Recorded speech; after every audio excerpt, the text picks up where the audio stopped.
Planning Commission, a meeting for, excuse me, for Monday, what the heck month is, March 17th, 2025 is called to order. Everyone please rise for the Pledge of Allegiance.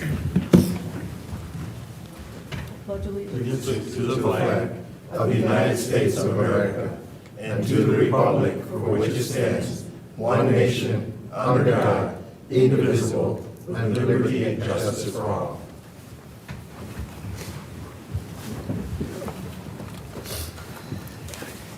These chairs don't hold well.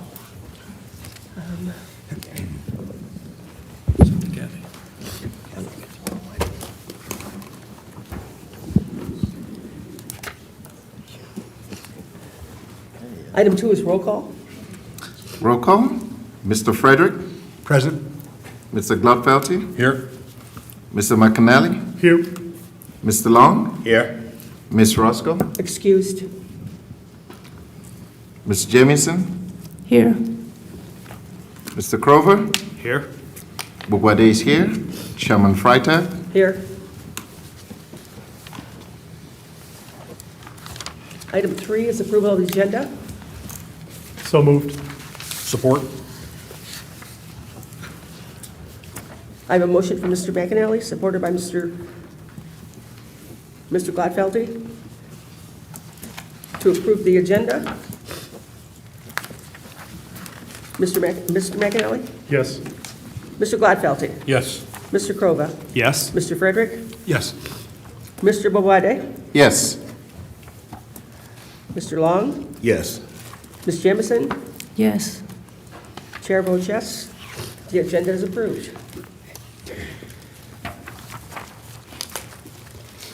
Item 4 is approval of the minutes.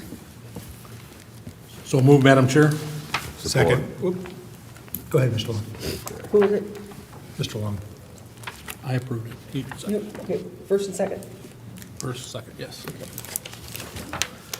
I have a motion from Mr. Gladfelty, supported by Mr. Long, to approve the minutes as presented. Any discussion on those? Hearing none, we'll go ahead and take a roll call. Mr. Gladfelty? Yes. Mr. Long? Yes. Mr. McAnally? Yes. Ms. Jamison? Yes. Mr. Krova? Yes. Mr. Frederick? Yes. Mr. Bobwade? Abstain. Chair votes yes. The minutes are approved. Item 5, comments from the public on non-agenda items. Is there anyone here who wishes to speak on something that's not on our agenda today? Move along. So on item 6, public hearings. We have no public hearings tonight. Item 7, we have old business.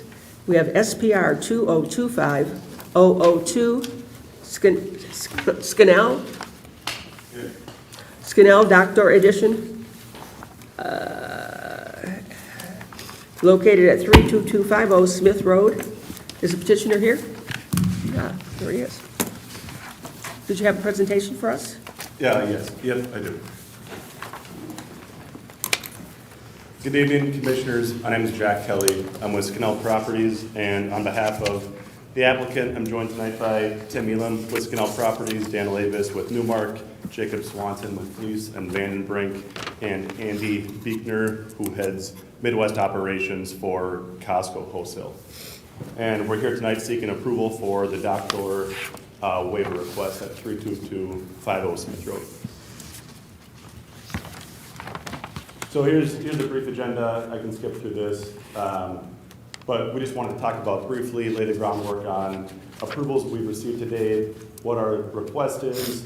Costco will give an overview of their operations that would take place out of this facility. Jacob will give a brief overview of the traffic memo, and we will end the conclusion. So here is our building off Smith Road, indicated by the red star. It was conditionally approved June 21 in 2021 and amended July 1, 2022, related to a height variance. It's a 243,000 square foot light industrial building, and we today are approved for 30 dock doors, 30 active dock doors, 15 are constructed. We have an additional 15 we can put in by right. M1 is the underlying zoning, and it sits in the Vining area sub-area overlay district. And what this overlay district does, it restricts dock door count to 1 door per 8,000 square feet of gross building area, and that was put in place in effort to limit truck traffic. I believe going north on Vining, predominantly east-west on E-course, and any variances to that dock door count will require planning commission approval, which we're here seeking today. The reoccupancy permit process, traffic study is required for each tenant. That will be compared against the original traffic impact study that was conducted in 2022, which was conducted for Scannell by Fleece and Vandenbrink, which was included in our documentation. And I do want to make a brief distinction. There's active dock doors versus non-active dock doors. The intent of the overlay district, the 1 per 8,000 square foot dock door restriction, was intended to apply to active dock doors that will be utilized for shipping and receiving, rather than dock doors dedicated for, say, trash compactors or recycling, which would not be considered active dock positions. This building was substantially complete July 17th of 2023, so we are coming up on nearly 2 years of vacancy. So today we are seeking a waiver. I believe we're actually calling it an amendment to the conditional site plan approvals. But we're seeking a waiver on 9 additional dock doors across the whole building, 5 of which would be active dock doors, 4 of which would be inactive, dedicated to compactor and or recycling doors not utilized for trucks. Costco is at least contingent upon the western 50% of the building. They're going to be, and we're here tonight with Costco, who we are working towards lease with, contingent upon the approval for the dock doors tonight. They will be taking the westernmost 50% closest to Vining Road, and they will be but they will employ 85 people out of this facility. So, and Andy will be able to speak to this in a little more detail, but generally what's taking place in their operations, they will have 5 to 6 semis daily bringing merchandise that was purchased in the retail location, and it's going to consist of appliances, patio furniture, grills. It's the big and bulky items that were purchased in-store will be brought to this facility on Smith Road, and then 19 to 24-foot box trucks daily will load up and deliver these items, via daily delivery, white glove service to residential neighborhoods throughout the Detroit metro. Hence the need for the dock doors that we're asking for today. There is going to be an assumed 7 to 10% annual growth through the year 2030. And so today it was 19 for our application materials. We've learned as of today, this requirement is for now 20 box trucks, just given the growth that's taken place over the past several months. But through year 2030, Costco is anticipating 7 to 10% annual growth, which is why there is the need for the 26 active dock doors by year 2030, which we are requiring today. So although those 26 box trucks will not be utilized today, by year 2030, they anticipate that to be the demand. Additionally, through the holiday season, 1 to 2 months around, Christmas and New Year's, there will be additional demand for those doors. Costco is targeting a July 2025 occupancy date, and the reasoning for this is they want to get ahead of the holiday season, so they certainly are on a time crunch to get in there. And so in our space today that Costco will be occupying, the western 50% of the building, we have 8 dock doors constructed. And via the approvals, the conditional approvals from summer of 2021, we have the right to put in 15 additional doors, which would get Costco up to 23. They need 29 dock doors total, 26 of which will be active, and then 3 are dedicated to compactor and recycling operations, i.e. inactive dock doors, not coming towards the 1 per 8,000 square foot restriction. Fleece and Vanderbrink did complete the traffic memo. Again, they'll be up here to discuss that in further detail, but what the traffic memo confirms is that the traffic volumes will be easily accommodated by the existing roadway network today, and no additional mitigation measures are recommended for Costco's occupancy. And additionally, tonight, in addition to what we are requesting for Costco, we are seeking approvals on 3 additional, of the 9 doors we're seeking, 3 of those will be allocated to the eastern 50% of the building for the vacancy. And we expect 2 of those to be active dock positions. One of them very, very likely would be a dedicated compactor door. So 2 active dock positions, 3 total doors on the eastern side we're seeking today. And that's really just based upon what we are seeing in the market for logistics users. We expect those 10 dock positions in the remaining 122,000 square feet to suffice for users in the market today. So in summary, we need 39 doors total across the whole building. We're approved for 30 today. 5 of these additional doors will be active dock positions, 4 will be inactive dock positions. And this is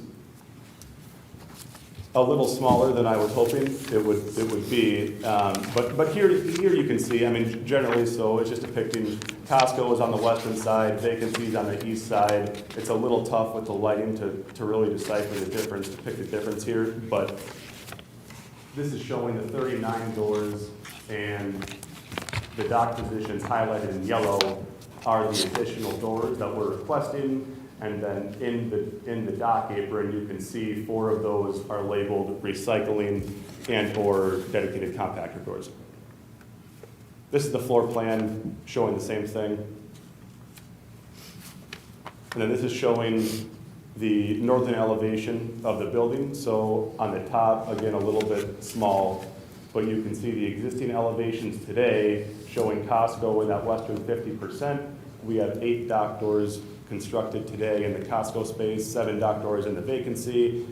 The approved elevations down below is pretty much showing the same thing as the northern, except, and you can't see this on the screen, there's 21 knockout positions for future doors that were part of the approved design set in summer of 2021. And again, we're approved today for an additional 15 doors that we can construct.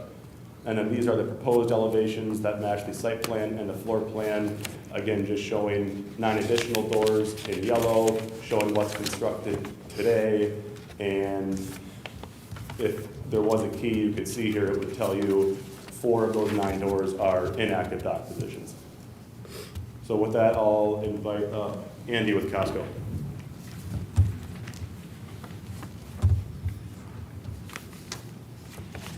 Good evening, everyone. Good evening. Could we have your name and address for the record, please? Oh, yes, Andy Wiechner, and my address is in Itasca, Illinois. So, why Romulus? Well, it's their safe community. It's we enjoyed, we went out looking for areas. This one seemed very nice. It has what we need for traffic patterns. It has access to roads we were looking for, very pro-business, our access again, labor for employment opportunities. The operations, big and bulky, so I can talk a little bit about what we do for Costco, right? This is home delivery. Like Jack said, this will be trucks unloading, this will be us going into homes. With that unloaded merchandise, we'll take that from the warehouse into delivery trucks to go into members' homes, to any Costco members in the room. But as stated, we're on about 20 now from where we're running. We will continue to grow, as stated, about 10% to the year 2030. We are, right now, we do white glove delivery to members. We do online things. The area service, right there, our footprints right now is the greater Detroit area, all the way to Jackson, Flint, Toledo, St. Clair, obviously where we're at. We're gonna have 25 employment opportunities. When we have this space, right now the starting wage is $18 all the way up to $30 for this type of warehouse work that we do. We offer very competitive pay. We're higher than most of our retail counterparts or competition. We have benefits, we have dental, 401k, PTO. We have some of the best retention in the retail sector. For any of our employees that stay over 1 year, we see almost a little bit less than 1% who leave the company if they stay with us 1 year, which is highly advantageous to us and not very common in the retail sector like that. We're one of the Fortune 100 best companies to work for, voted, and as you can see, they're same kind of with Glassdoor. And the commitment we have, we give back to communities through charitable donations, volunteer work, and programs, sustainability efforts. Going back to the inactive doors, we have pretty high standards of sustainability and environmental responsibilities through Costco. Some of the doors that Jack mentioned there for the inactive doors, we recycle cardboard, styrofoam, and plastic, so that's what we're looking to kind of stage in some of those doors, in addition to responsibly disposing of appliances and mattresses too.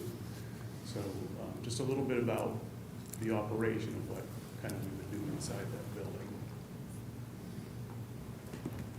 Thank you.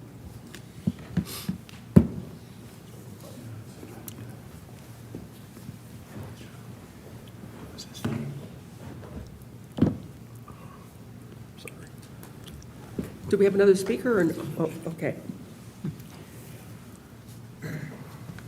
Good evening, Jake Swanson, Fleece and Vandenbrink, Traffic Engineering, Royal Oak, Michigan.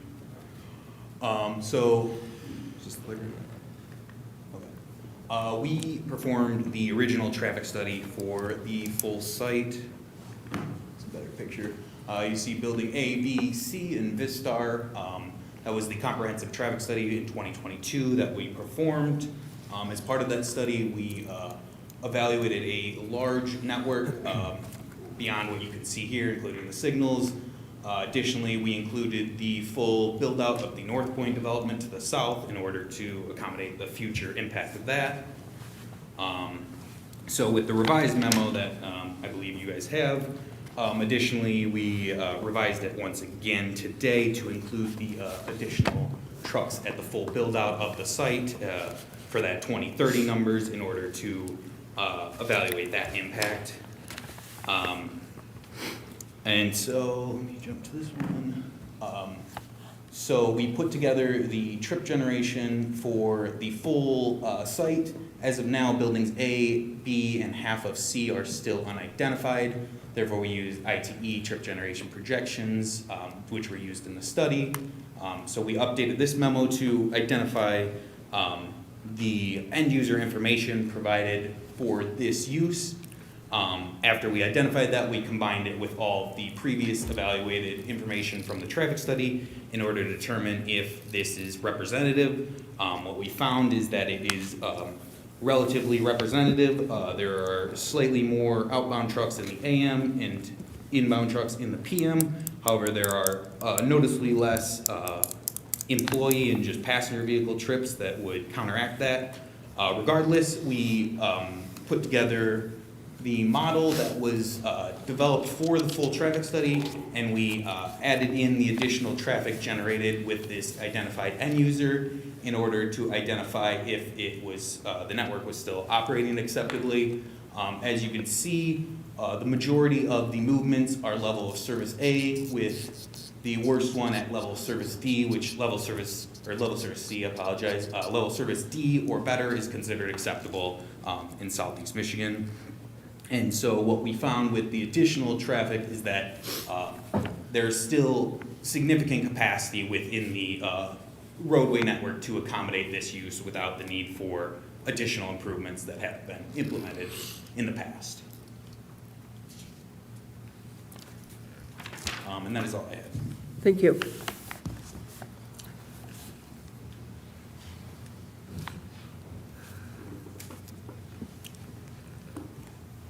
So, in closing, we just wanted to end with some final thoughts. And to clarify, so Costco's traffic volumes, it will consist of 5 to 6 53-foot semis coming every 2 or so hours per day. And, per the traffic memo, a vast majority of any type of truck traffic is gonna be straight line box trucks, 24 feet heading to and from predominantly I-94 via Vining and Meridian. So, we're here seeking the amendment, 9 dock doors total, only 5 are gonna be active.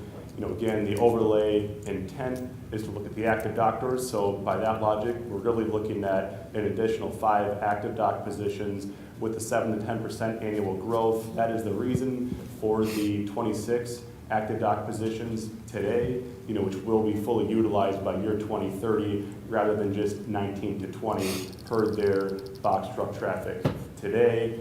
As Jacob just mentioned, there is no impact to the level of service from Costco's traffic volumes. And the remaining vacancy, the eastern 50% of the building, you as the planning commission, you'll have the right, every single tenant that we see that wants to come and occupy the building, even after we're granted those 3 doors on the eastern side, that will be something you will get to see those traffic volumes and make decisions on subsequent tenants. Costco, again, whose occupancy is contingent upon getting these approvals. It's an extremely strong brand, great employee retention, they love the area, and they love their employees. So they would very much like to locate here and be part of the community. Target occupancy date is July 1, as mentioned, 2025. And I think the biggest point, and probably the most important, if I were a resident, I would certainly appreciate everything the Planning Commission is doing and has done to limit trucks, in my backyard, specifically along Ecorse Road, going east and west, and that is absolutely something we appreciate and we respect and we understand. Yes. And we want to work with the Planning Commission, in tangent as a team to get Costco in there, while absolutely reducing the amount of trucks that we have going anywhere, but, to and from the building to the interstate, so. Yeah, and I'm Timmy Alone with Scannell Properties. In discussions with Mr. Kemp, we came up with some ideas of how we can achieve the goals of the city to limit truck traffic at this facility or in the whole overlay district. So we're open to discussion on this with potential conditions of approval to gain your support. The first one would be, this is specific to Costco only. So in the future, if any other user, Costco's intent right now is to sign a 7-year lease. They would have 2 5-year options, so that allows them to stay there 17 years. But at any time, if they move out of this location, we're fully in agreement to put a condition in there that these dock doors are then removed, whether they're removed and, we put permanent concrete back in there, like a masonry back in there, or they're locked. And any future user would have to come back in front of the Planning Commission to grant an approval to use any of those doors. The other thing that we can agree to, and we've reviewed these routes with Costco, is that semi-truck traffic must go back and forth directly to I-94 using the routes of Smith and Vining or Smith and Merriman, so the 2 routes directly back and forth to I-94. Again, the semi-trucks, or 5 to 6 semis a day, spaced out about 2 hours.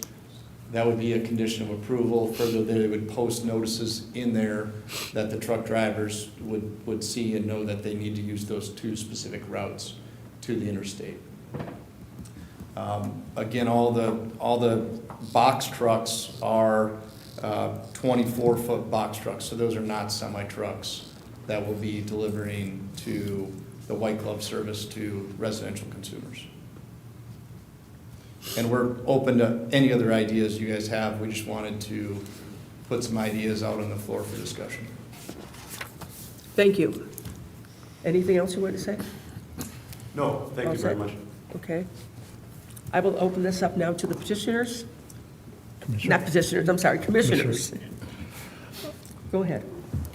Through the chair to the planning department.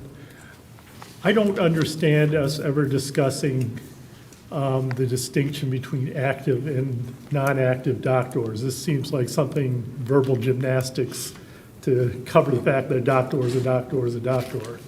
Sort of. Jessica and I were just talking about that. You haven't dealt with this. And where that interpretation was made was with the very first one that you did, which was the PFG Vistar Conditional Rezoning Special Land Use and Site Plan for just that one building, which is in this development. That site plan was approved with one compactor. And it wasn't, that one compactor wasn't included as part of the number of dock doors that they were allowed. And is that your take on the interpretation? You are correct from a standpoint, it's not in the ordinance anywhere, nor in the conditional rezoning agreement that specifically says that they shall not count. And it's still a dock door. I mean, that's my mind. That's why I'm leaving that. My other question is, with your planned development as it sits today, if you moved into that building today, as is, what would prevent you from functioning? Is it all projected growth that you're worried about?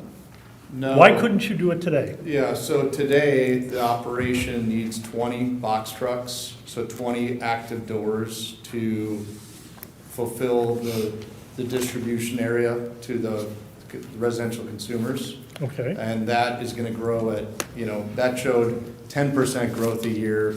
But that's not today. That is somewhere down the road you're gonna need to grow beyond the current available dock doors. That is correct. 100% correct, but to. But sign that's not a along- definite, that is a maybe. We've seen 100 times where people have said, oh, we're gonna need this and never use it. Yeah, But once we open up and give this kind of a variance or amendment, then every building in that place is gonna want additional doors, because, just because you did it for them. That's my biggest fear. You're not showing a definite need for these additional doors today. so right now, 20 doors are required on day one, and Costco's operation for in-home delivery grew 18% just last year. So that would add 2 dock doors. To sign a commitment to be able to operate in a community like this long-term, they gotta see the growth. And if there's a condition that you suggest that as long as you hit the 10% annualized growth and you show the need for it, I think that's very easy to do. What I'm looking at is we worked for a year or more developing this overlay and working with the community and the citizens and limiting the dock doors with a definite purpose when we did this. And I'm very reluctant to suddenly go back and amend that for one customer, and then knowing that I'm probably gonna have a bunch of other customers that are gonna wanna do similar or the same thing. And that's where I stand tonight. And that's, Yeah, and I think what we're trying to limit is the number of trucks, semi-trucks, actually 53-foot semi-trucks, and what can be used at those docks, and then what's a box truck, which is a greatly different. that's why I'm having such a hard time understanding the need for additional doors. These aren't as high capacity loading and unloading times and everything else. It seems like you could function today and for the foreseeable future with the amount of doors you have there available to you. Yes, there is potential that you may need growth later, but could you not come back later and with a demonstrated need? I mean, we always say our roads are at capacity, we need help from the county, but until we're struggling, they're not doing anything. You see what I'm saying? Yeah, I do, and I think in response to one of your questions, Costco operations, users' operations are all different, right? And the reason that these number of doors are required is Costco loads those at those doors, the box trucks that's there, loads from 5:30 a.m. They try to be off the dock by 7.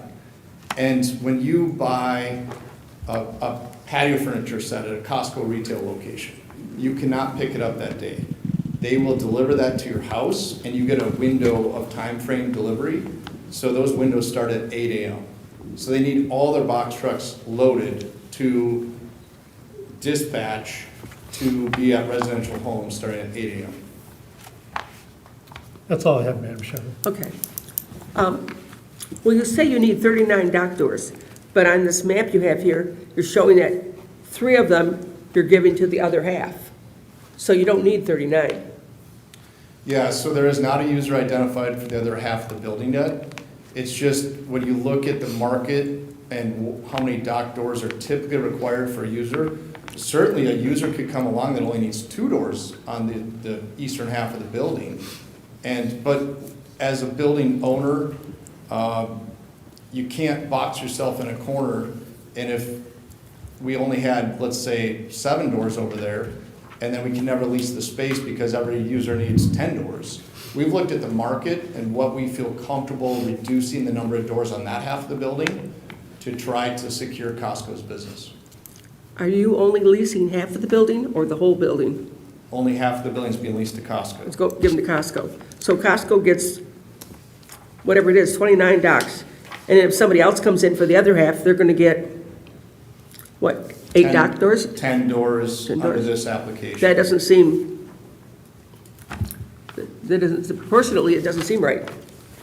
Yeah, you're correct. Costco needs more doors than, normal for their box truck delivery system. So the other half of the building, if somebody comes along and they need 20 doors as well, we'd have to come back in front of the commission and request that. But we've, as a building owner, we've looked at what's the minimum we feel comfortable with over there, and it's 10 doors. Like, excuse me, got a cough. What Mr. McAnally was saying, when we first started looking at doing the overlay for this area here, we had, like I said, we had numerous meetings. We brought the public in to ask them what they wanted. And the big sticking point when we got everything else all settled was the doors. And it took us probably 6 or 8 months to get those doors approved before we could do this overlay district. So I'm not prone to, I don't want to see it. I don't want to see it happening because, again, like he said, we're only setting a precedent for anybody else that comes in there and say, well, you gave them 10 doors, why won't you give us 10 doors? Then we end up in court. So I'm totally against it. And that's why, Mr. Proba. Through the chair, when I look at granting a waiver to our rules, I would look for something that's unique, a piece of property that's unique. But you're bringing us a proposal where you could accommodate Costco. Your building, currently what's approved, could accommodate Costco. You just choose not to rent out another section of the other half. To me, that's not unique. I don't. It would make me hard to grant a waiver for something that you can already accommodate right now. Yeah, the other half of the building would not be leasable if Costco took 29 doors. And, it does get a little confusing between the active doors and non-active, and the non-active being recycling and cardboard. But even if you look at that and you say, okay, in the whole building, we're asking for 4 non-active doors for recycling, Costco, that would be, even with that math, 30 approved to date and 4 recycling doors, there would only be 5 doors left in the remainder of the building, and from our standpoint, that's not leasable space on 120,000 square feet of remaining building. Right, that's what we're looking at. So if somebody wants to lease that other half, they're going to come before us and say, we need more dock doors. You've got 30 dock doors over here, and we've got 8 dock doors over here. What do we have to do to get our 30 dock doors on our side of the building? Yeah, they'd have to demonstrate to you the need, and, I think the big differentiator we're trying to make is that there's not a lot of semi-truck traffic. For 120,000 square feet of warehouse, only running 5 to 6 semis a day is very, very nominal. And I think the reason for the dock door restriction originally was to prevent traffic and semi-truck traffic. And this user has low traffic for the size of the space, and they have very low semi-truck traffic. So a condition could be you can only use so many doors for semi-trucks and the other doors are for local box truck delivery. Because there is a big differentiator between a 53-foot semi and a 24-foot box truck. Exactly, and you say, you said you're gonna have 8 53-foot trucks? They're showing 5 to 6 53-foot semis a day. So, but you pretty much said it yourself, that other half of the building is gonna be virtually useless to somebody because they don't have any docks. They don't have any doors, and we're not gonna approve more doors. Well, if the commission doesn't approve the doors, then Costco's not gonna lease the building. So then we'll have our 30 doors to continue looking for a tenant that the building works for. Any other, I just, Yeah. let me sorry, make go ahead. one last comment. You know, and I get it, there are other customers out there, and I understand why you're advocating for the client that wants to come to your building today. I get all that. I keep coming back to a landlord who has a rental property with 1 bedroom and 1 bathroom, who's got a family with 10 kids looking for somewhere to rent, and the landlord's trying to find a way to squeeze it in there. And and that's what's being put on our back here is make it work for us. And I just am not seeing anything that justifies us changing the requirement for our dock doors at this time, not to me. I'm just 1 of 9, though. Thank you. Through the chair, is there anyone from Costco that can walk us through the logistics operation? So you're saying 5 to 6 semi-trucks, 19 box trucks. Just walk us through a typical day, how the traffic will flow. Absolutely. So, as stated, those truck counts are fairly accurate for what we're seeing, consistent with the market we're in right now. So a typical day would be those trucks are unloaded, those number of trucks coming in are unloaded. We have, as stated, set up doors where we're unloading them from. The delivery trucks, the box trucks that are going out, those have time frames, all that's accurate.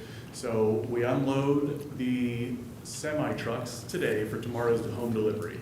We're staging those home deliveries in bays so the delivery trucks can all get out on time and head into members' homes. Most of the we're kind of a cross dock in a sense. Most of the stuff coming in today can go out tomorrow. Where we run into opportunity with that is reschedules, not at homes, things like that. That's what eats up our warehouse space, and it eats up quite a bit. But the typical day is just kind of that from an unloading standpoint. Does that answer your question? I can provide a lot more. Yeah, I'll probably put out a scenario for us to consider. So right now, let's say without the extra docks that you're requesting, we're looking at, right now, if I understand this, we have what, 24? Or is it 25? Without the extra that you're requesting on this side, 26 24. doors? Yeah. 26. Okay, 26 active. So out of that, let's say, how many would you have for the compact? 1 compactor, 3 for recycling. Okay, so you're left with 23. Is that correct? Sorry, I misunderstood the question. Okay. Costco is requesting, Costco would have 29 doors. No, that's what you're asking for. Yes, So yes. I'm saying like right now, Oh, what for their operation? yeah, right now what we have currently on ground is more like 26, and then we're going to exclude 3 for compact. Am I understanding that? Are you asking what's available on the building today? Yeah, right now. Yeah, so there's, in Costco's space, there's 8 constructed, we could add 15 additional, so 23 total doors. Okay, so 23. So 23, we exclude 3, that would leave us with 20. Correct. Correct, okay, beautiful. Now, with that 20, let's say 5 semi-trucks take up 5 dock doors. Would that be accurate, that the semis will come in and it will take them about a whole day to offload? A whole day? No. No, okay, good. So, what, half a day, you think? Again, they come with different merchandise on them, so depending on, but, we can round down to 3 hours. 3 hours, okay, even better. Okay, so 5 semis come in, use up space, 5 dock doors for 3 hours. And the remaining 21 hours, the dock space is empty. Then we have another 15, and this 15, operationally, you need 20 box trucks to come and load per day, correct? Okay, so 15 can load comfortably and 5 can wait. How long will it take for the loading operation? For the delivery loading times, Yes. that can be anywhere from an hour to an hour and a half. Okay, okay. So the remaining 5 that would possibly sit and wait would be for, let's just round it up to 2 hours. Okay. All right, thank you. Mr. Just a quick question to the gentleman in the middle there. I cannot remember your name. Andy. So when you're delivering brand new appliances, you're swapping out the old ones, correct? Correct. Where do the old ones go? That was the hallway I mentioned before, so we have responsible recyclers, we'll take that stuff, so that sits in, that's one of the 3 doors for recycling you talked about. That would be one of those, goes to a recycler. So that would be an active dock door. That would be one of the inactive. They're not picked up daily. Don't they have to back up to load it, unload it? It would be switched out but staged there. Like So a it'd big- be inactive because the truck would be parked in there. All right, thank you. Madam Chair. So to carry on with Mr. Frederick's question, so there will be a stage truck there all the time for recycling. Is that what you're saying? That is what I'm saying, yes. Okay, got you there. And also, myself personally, with this decision, I don't have a problem with seeing more dock doors because my thing is with infrastructure. And infrastructure around our area, we need a reason to approach the county to come along with getting more infrastructure along Ecorse Road. Because I know myself, all of those trucks not going to come out of there and go to 94. Some of them are going to go out Ecorse Road to 275, and some are going, what if you have an accident on 94 at Vining?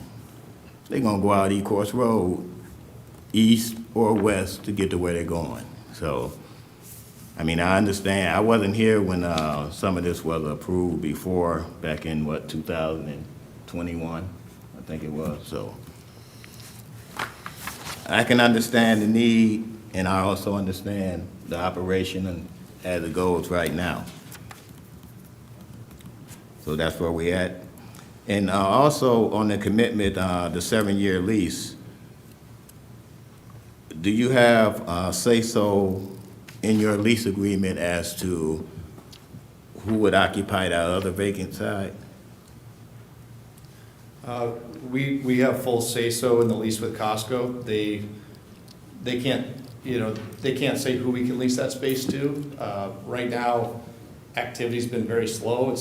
This building's been completed 21 months without any users to date, so hopefully we can lease it fairly shortly. But I think the building is set up like for manufacturers, light assembly, warehouse distribution. And we've been out trying to attract all those groups into here.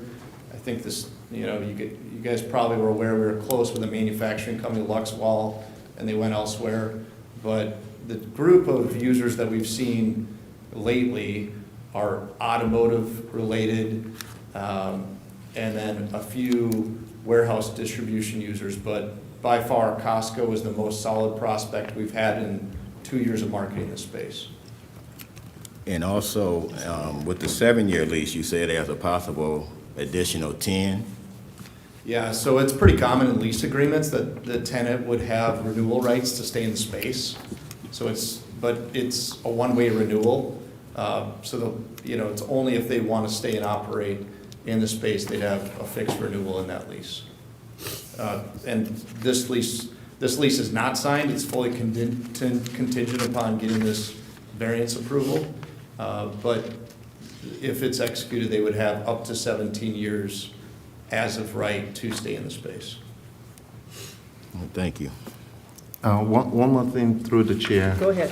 I am just struggling to see a reason why you need more dock space.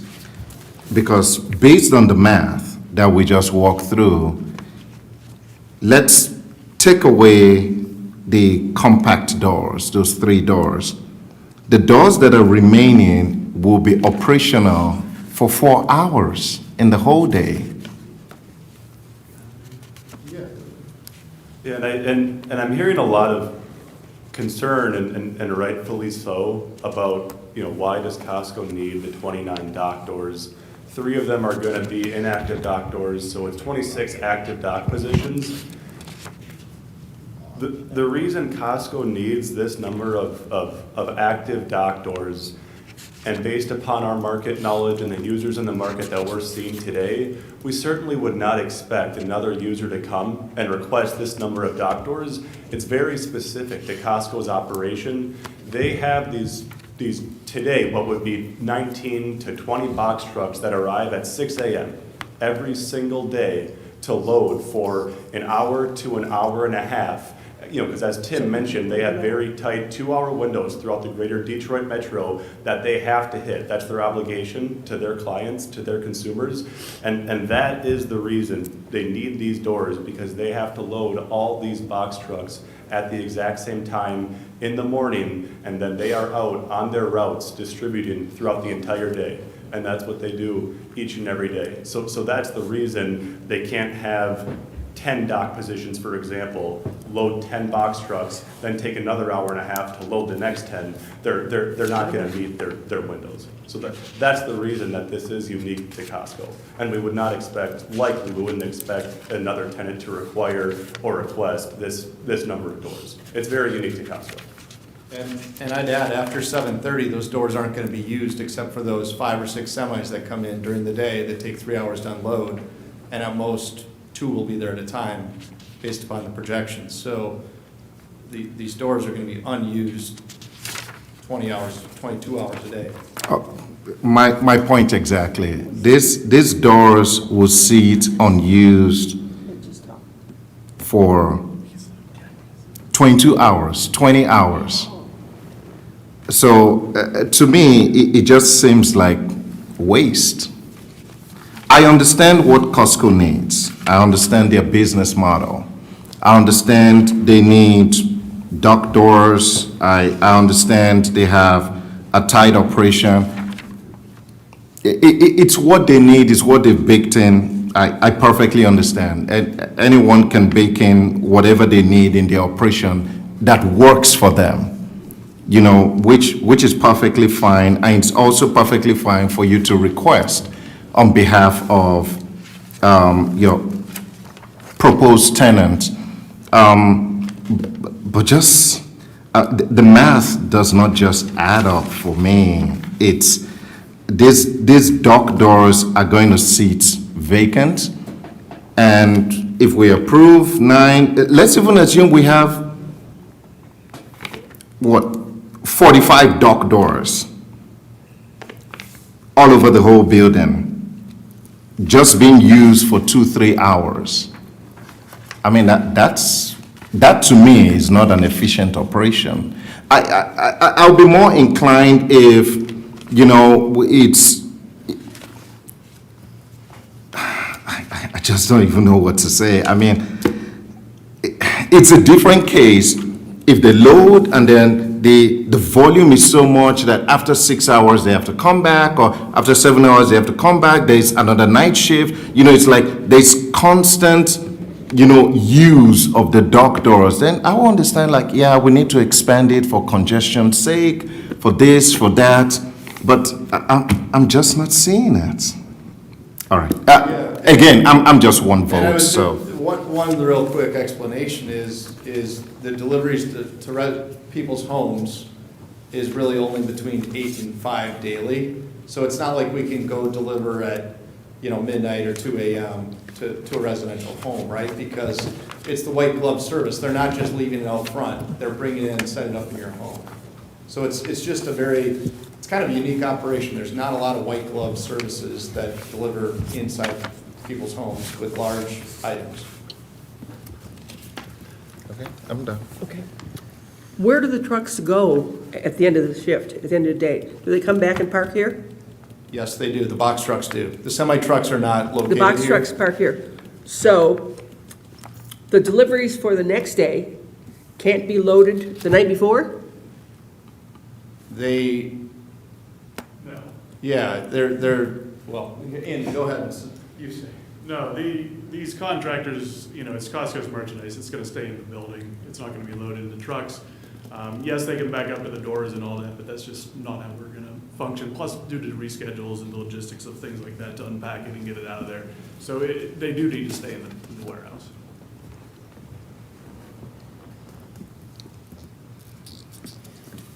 Oh, I'm sorry. Just a comment. One, as they mentioned, we worked a long time on that section over there and probably had the majority of the residents in this city upset with us that we've allowed what we've allowed so far, because there are homes that are pretty close to there.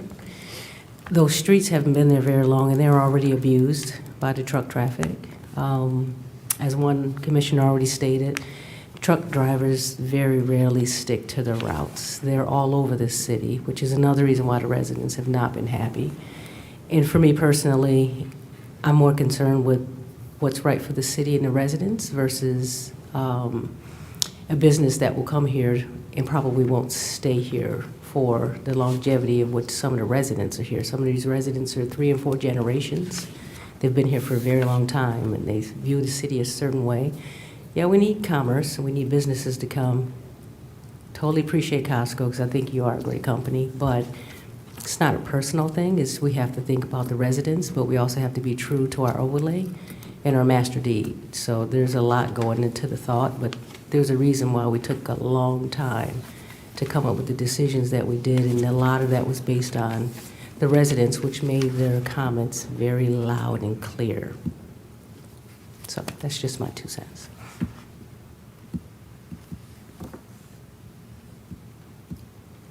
Are you done? I'm done. Thank you. Jessica or Carol or Jack, do any of you have any comments you want to make? Yes, excuse me. I have been speaking with Scannell for probably the better part of a year and a half on different tenants and everything, and we love Costco, as we would love to see tenants in the building, and we're very pro-business, and we want to see the area grow. I do understand the concerns, and I've been fully transparent with them and how the situation was for approval, even though it was before my time, how the dock doors was a very main sticking point, and I understand setting a precedent as well. You know what I mean? I know there's a lot of other buildings over there. I do probably see if one gets approved, I'm sure we're gonna see more coming through. And with your guys' points of, with their operations, are the extra doors needed? Are they not? I don't know. I struggle with that. I look at the 20 on one side and 10 on the other, and I don't know Costco's operations fully, but I just think with that amount of vehicles, could it operate with the 20? I just don't see the real, like, okay, here's the real sticking point reason why we need this many more dock doors. But I fully would love to see tenants in there. I would love to see you guys lease your building. We're gonna continue, obviously, working with all the buildings over there to try to help get businesses in there. But I also understand your guys' reasonings as well. Carol or?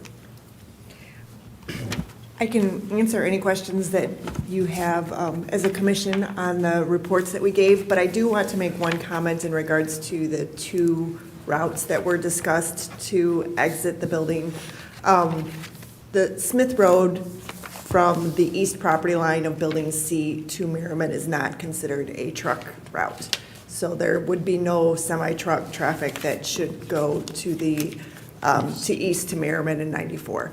But the Smith, what is shown and highlighted on this this slide with it leaving, with the truck leaving and going westbound and then entering 94 is correct. Finding? Yep, but I did want to make the comment that Smith to the east of this building is not a truck route. Right. So you clip the arrows off of the eastbound side. Yeah, it's not even That would be showing. more Yeah. accurate. Correct. Okay. Right.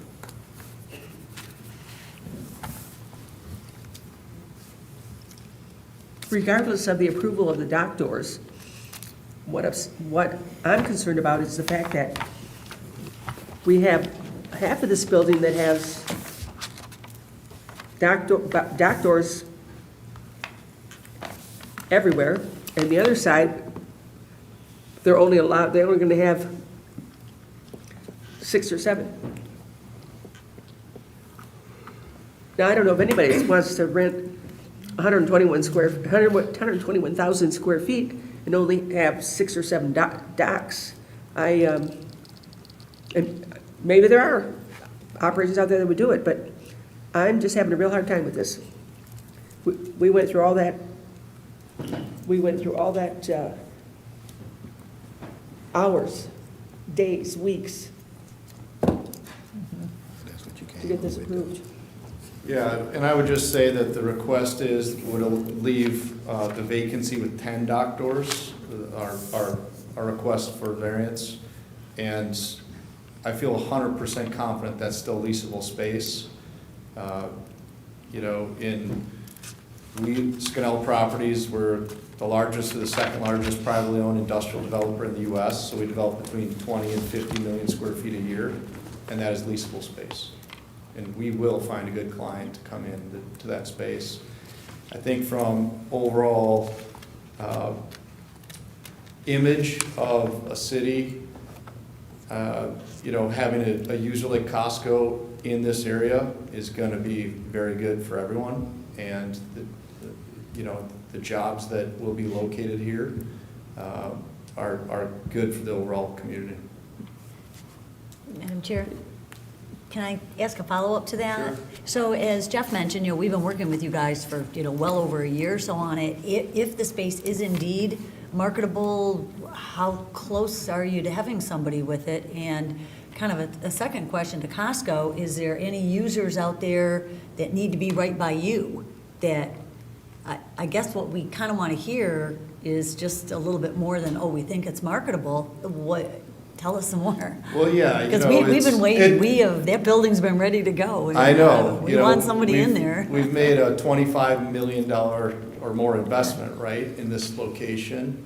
I truly believe in this. We develop in 40-plus states a year. Activity on the industrial side has been very slow the last 2 years, and it's due to the pandemic. The pandemic drove, our volumes went up, over 100% in a 2-year period. So during the pandemic, all of our users needed more space as quickly as possible due to consumer habits of purchasing changing. And it drove a ton of industrial product to be developed across the US. So right now there's an excess supply of industrial product out there. The good thing is great Class A type buildings that you guys have in the community, in this specific pocket that are 32-plus foot clear, they are gonna lease. There is gonna be, certain challenges maybe with some of these users, but the only negative in the greater Detroit area right now is some of the older Class B product coming back online as people have shuffled around their spaces. But Class A is gonna perform. This building's, it's gonna lease. It's just how long does it take? Tours are picking up. Overall absorption in the US was very minimal last year, and the whole US was only 156 million square feet, which sounds like a lot, but that is not very much. Vacancies in most areas of the country went from 3% to 8% on average. So it's just going to take a little while. And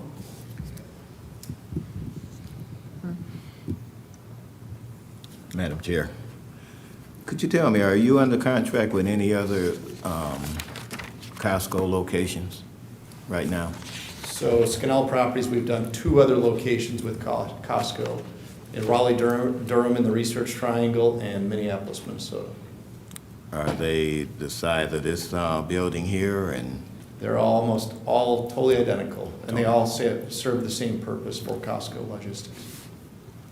And are they, did you have to request more space, or they would build to spec?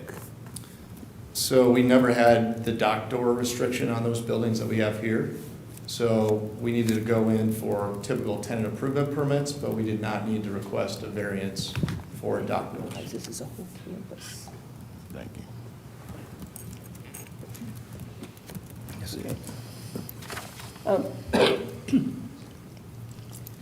I don't know if you're taking into account the fact that this is a whole campus that we're trying to make, pardon me? Trying to keep consistent. Yeah, trying to keep it consistent. Plus, we have walkways and everything in there so the residents can come and use this area. And that's another reason why we don't want to have 89 million trucks running around, I guess. Yeah, I can tell you, I can share in the last two deals we've done with Costco, they've both been in industrial areas that are much larger than what you guys have in this pocket of the community. And, you know, one condition we're open to is a restriction on trucks, semi-trucks at these dock doors. You can approve a lot of dock doors on this location that are specific to box trucks. And if that was the intent of the original restriction to limit semi-trucks, we're certainly wide open to that condition.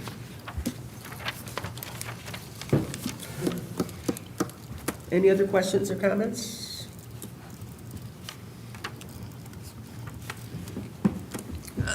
If we have no more questions or comments, a motion is in order.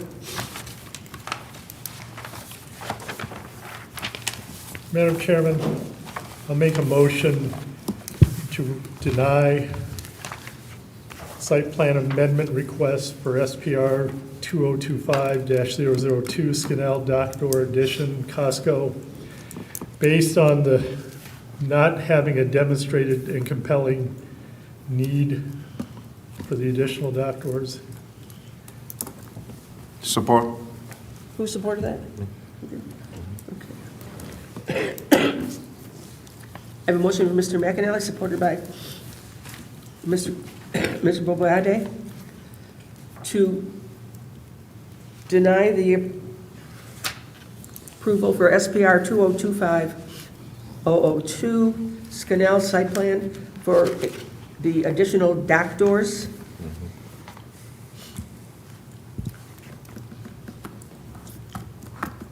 Any discussion? Mr. McAnally? Yes. Mr. Gladfeldy? Yes. Oh, sorry. Mr. Bobayade? Yes. Mr. Gladfeldy? Yes. Mr. Long? No. Ms. Jamison? Yes. Mr. Frederick? Yes. Mr. Krova? Yes. Chair votes yes. The item is not approved. Thank you.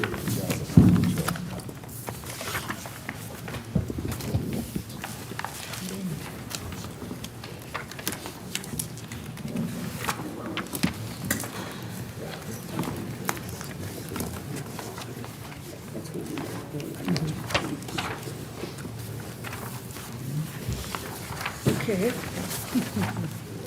Set this one aside.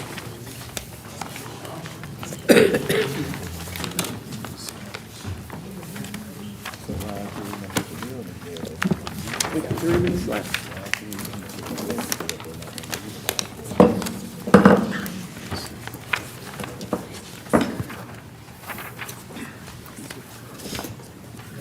The next item we have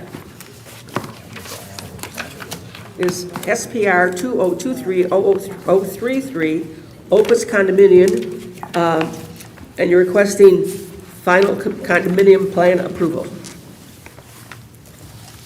We left you out there all by yourself. I'm not with them, I know them because we're competitors. Right. And so it's, the buildings in question here are two buildings down on the same street, but that's why. Hi, my name is Mike Robinson. I'm with Opus Development Company. We are requesting final approval of condominium concept for subdividing the plat, subdividing the building. So we developed 2 buildings a couple years ago, just finished a year ago last December. And so that was under one lot, and so we just want to separate them so they have their own unique lot and then tax bill associated for just one building. And then it makes it much easier to sell at the end of the day after we lease the building. So I'll go through the.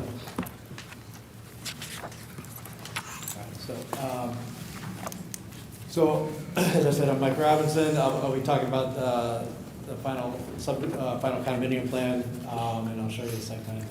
So, a little bit about Opus. You've probably seen this. I've been out here a year ago going for the preliminary plan.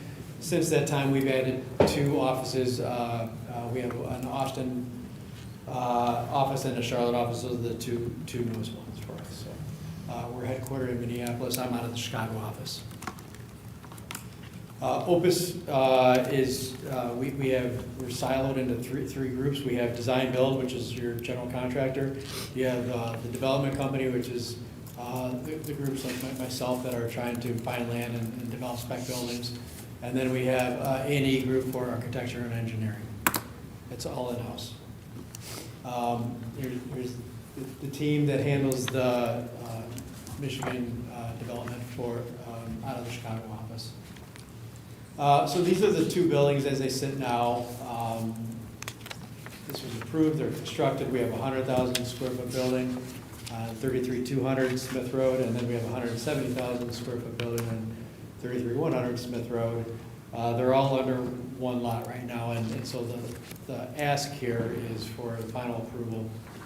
You can see the split, how it would be separated on this plan right here. So. All I'm asking for is to be able to get this final approval for the condominium concept plan. Definitely not asking for more dock positions. Thank you. At this time. So, and we are, you heard that leasing has been slow. It's been slow for us too. We are trying to find users. Activity has picked up. We're all trying to find great users for this market, and users that will be great for the local economy here.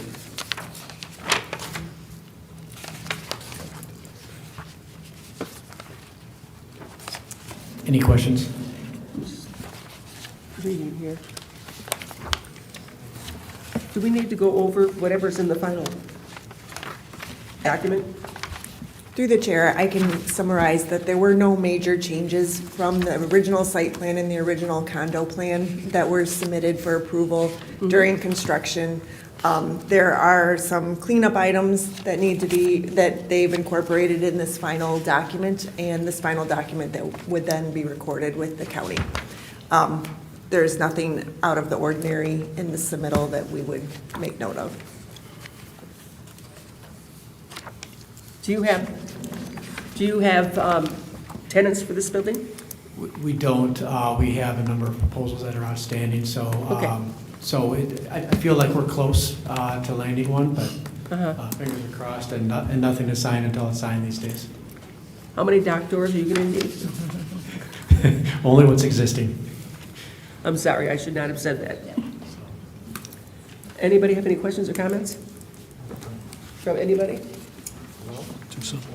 Just a comment through the chair. Go right ahead. So just to clarify, because the word condominium, everybody thinks houses, or you on paper, by contract, have divided the properties, and all parties interested understand the agreement. Yes, yeah. Like as far as snow removal or anything that would happen in the future, such as, like, let's say it needs the sewers dug up or something. Each building will be responsible for their own parking lots. There's the common area that would be the responsibility of the bigger unit. They're the ones that are going to be in control of any, I guess, common area. It could be like sidewalk removal, whatever, where you charge back to the other tenants in the complex. But there's one group that would be the head of that. Okay. But it's confusing that it's condominium, that it's called that with, I get the residential confusion, so. Everybody thinks golf courses and duplexes. Yeah, right, Yeah. exactly. Thank you. Any other questions or comments? Yep, I have a question. I'm sorry. Through the chair. Now you're splitting the properties in two, but I think they're going to be sharing the same approach, and then they'll have basically a dividing line. Well, not a physical line, but they'll meet in the parking lots. Now, is there a means of keeping the maintenance done on the approach? So each building will be responsible for their own, but there's common areas that one building will take control of. And so there are easements on the site, and so there's not a dividing line, but the truck court has, and the areas of egress off of Vining and off of Smith, both of the buildings will be able to utilize. Okay, but the approach coming in off of Smith, what I would be afraid of is if somebody, one tenant wants to fix it up, or I'm sorry, one property owner wants to fix it up, but the other property owner does not want to fix it up. They would have to put a lease. Okay. So, that would be, if there are bills related to both buildings that are common, that each one would be responsible for their share, their proportionate share. Okay, thank you. Makes sense? Ms. Jemison? Yeah, through the chair, I think what he's referring to, if there's a shared driveway agreement that would be in place. Because that, usually with those shared agreements, they talk about maintenance and who's responsible for clearing snow and things like that, and who's responsible for repairs. That normally goes along with that property as well as the common areas. There's usually something in the condominium bylaws that says who does what in those shared expenses, like it is in any shared land. Yes, and one of the tenants of the buildings, which there's no tenants right now, so right now it's Opus Development is doing it all. One of the tenants would take control of that and bill back the other tenants. And that's that would be in the lease agreement? Correct. Thank you. Or in the easements, and so there's easements in the shared areas. Thank you. I guess I got another question. So based on what Edna just said and what you answered, let's say the other building was remiss in their duties to that obligation. What would be the recourse for the controlling building? They would be in default of their lease. And so it'd be up to, so that would be, the building ownership would be notified, and then building ownership would be ultimately responsible. So it's, the tenants are the ones that are occupying and maintaining it. If for some reason that they don't, then it goes to the building owner. Right now, that's Opus Development Company. And so it's, it would be on us if obviously we don't want to have any situations where we're not being compliant in the community that we're in. And so it's, you've received one notification, that's all we would need, and it wouldn't happen again. But we can't be there, we're not there 24/7, so we don't always know, but you're right, these things can happen. So we have to make sure that our tenants are abiding by the laws in the lease. Thank you very much. Mr. Just Reagan? Go ahead. real fast, but that's all covered under your agreement, under a sheet 7, isn't it? Shared agreements. It shows shared agreement plan. It talks about gravel walking trails, grass path, egress, truck court lag. I mean, all that's spelled out in the agreement. It's not like just fighting back and forth. There's no fighting, yeah. But you know what I'm saying? It's all spelled out, what they have to uphold and what they have to do. Correct. Okay, that's what I was getting at. Thank you. Any other questions or comments? A motion is in order. Madam Chairman, I'll make a motion to approve final condominium plan for SPR-2023-033 Opus Group Condominium, Romulus Industrial Park, subject to the 2 items listed. Number 1, condominium form and mapping fee must be submitted to the Department of Assessment prior to new parcel numbers being activated, and following approval, the recorded documents must be submitted to the clerk's office, planning department, and Department of Assessment. Support?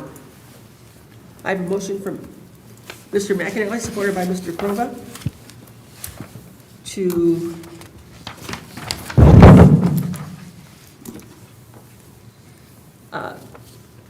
approve the final condominium plan for SPR 2023033 Opus, what is it, Opus condominiums? Opus Group condominium. Subject to the items that are listed on page 3 of the planners report dated March 13th, 2025. Did you list some other stuff too? Just was under the motion, the two items that were listed. Two items that I just, okay, I thought you said something else, okay. Is there any discussion? Mr. McAnally? Yes. Mr. Crova? Yes. Mr. Frederick? Yes. Mr. Bovade? Yes. Mr. Gladfelter? Yes. Ms. Jameson? Yes. Mr. Long? Yes. Chair votes yes. You are approved. Thank you, Commissioners. Have a good night. Have a good night.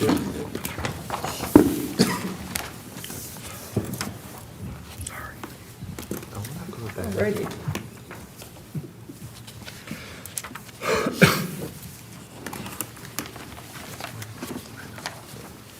Oh, you've got glasses now.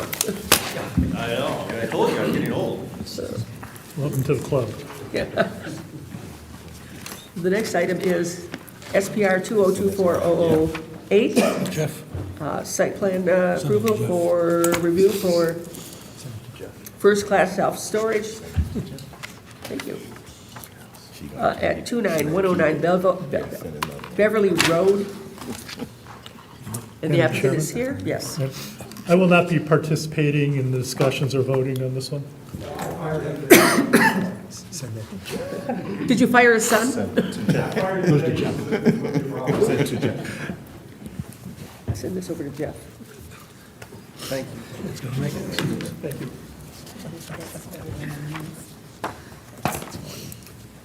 Alrighty. You don't have your little assistants here with you?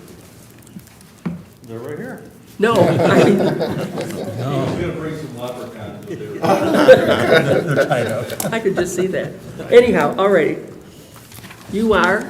Michael Brock with Tennessee Engineers. It was pleasant seeing everybody again. No doctors on this one, so. Oh, here we go. There's a lot. Right away, okay? We're here for first-class storage. It's located at 29109 Beverly. It's just east of Middlebelt on the south side of the road. It is zoned M1, and there's M1 zoning on the east, west, and south sides of the property. There is an R1B across the street to the north. The property consists of 4 buildings with 2 means of ingress and egress that go directly onto Beverly. The property is served with both public water and sewer. There's a proposed underground stormwater detention system that outlets into a city storm sewer onto Beverly. We do have extensive landscaping along the Beverly frontage that will screen the buildings and property. Somewhere here, there we go. It goes along the entire frontage. And I believe in the ordinance, there's a requirement for either a berm or a masonry wall along the frontage for this type of use. We are wanting to, I guess, treat the front of the buildings as that wall and that screening.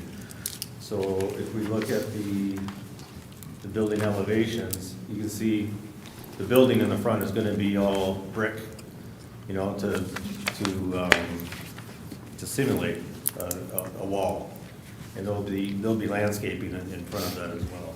So all 3 of the buildings would have a brick frontage along Beverly. As opposed to a berm? As opposed to the wall or berm. But we are doing the extensive landscaping along there too. The site lighting will be all building mounted. There won't be any light poles, it'll be just all in the buildings.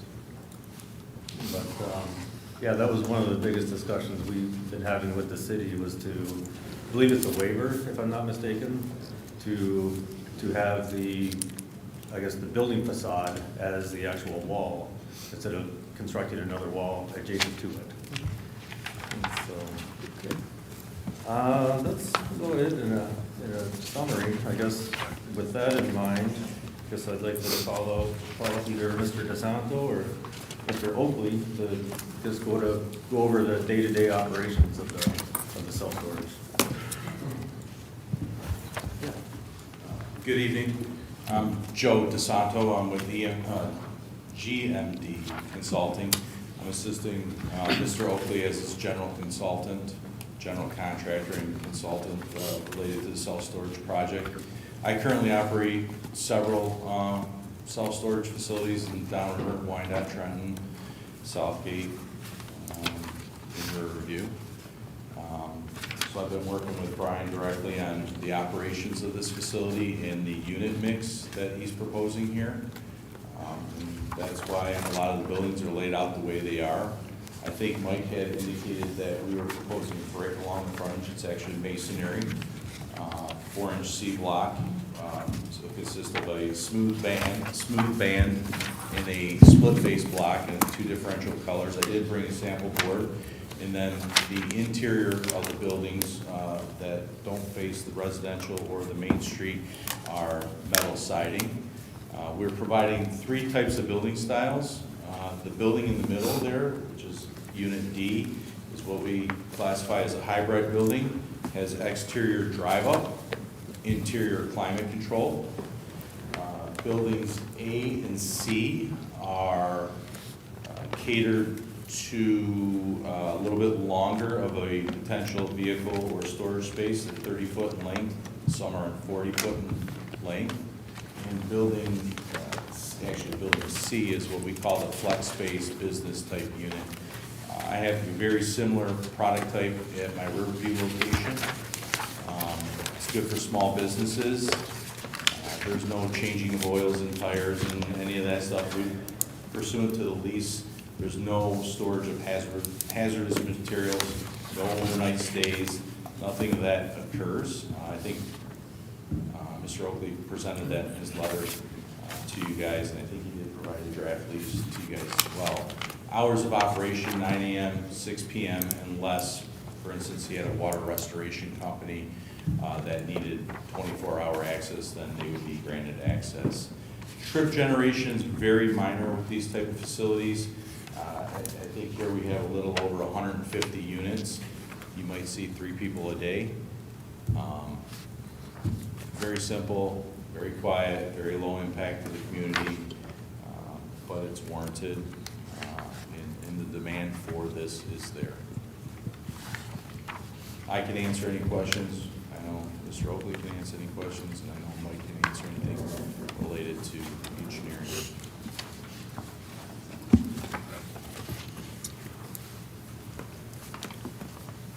Any other questions? Any questions? Any other questions?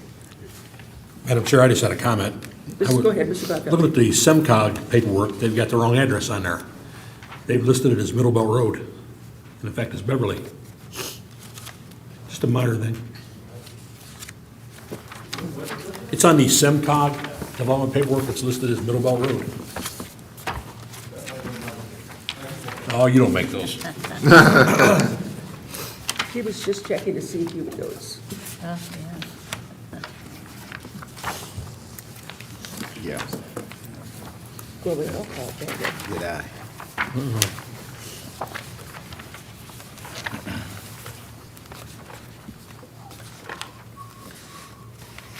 Was that your only comment? That's my only comment. Ms. Jameson? Yeah, a couple of questions. How are we looking for light pollution since there's a residential area right across the street? Yeah, so we did provide a photometric, I don't know if you want to go flip back to that text app. But all the lighting that's being proposed is LED lighting mounted to the door side of the, or aisleway side of the buildings facing inward to the drive lanes Interior wise, there's nothing there's no light that goes within the property line. So it's probably points downward as It's all opposed to downward. outward?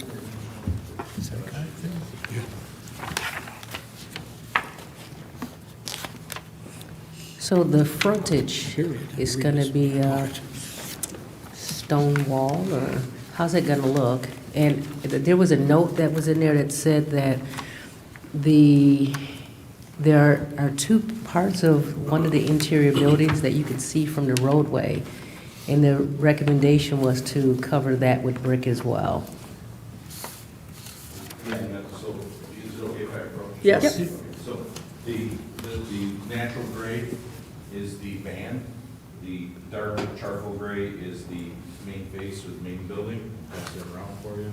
And let me grab that now. So it's all stone and nothing else, no window, no decorative lines or anything, just, The natural gray would be the decorative lines. Or bands. Oh, you marked them,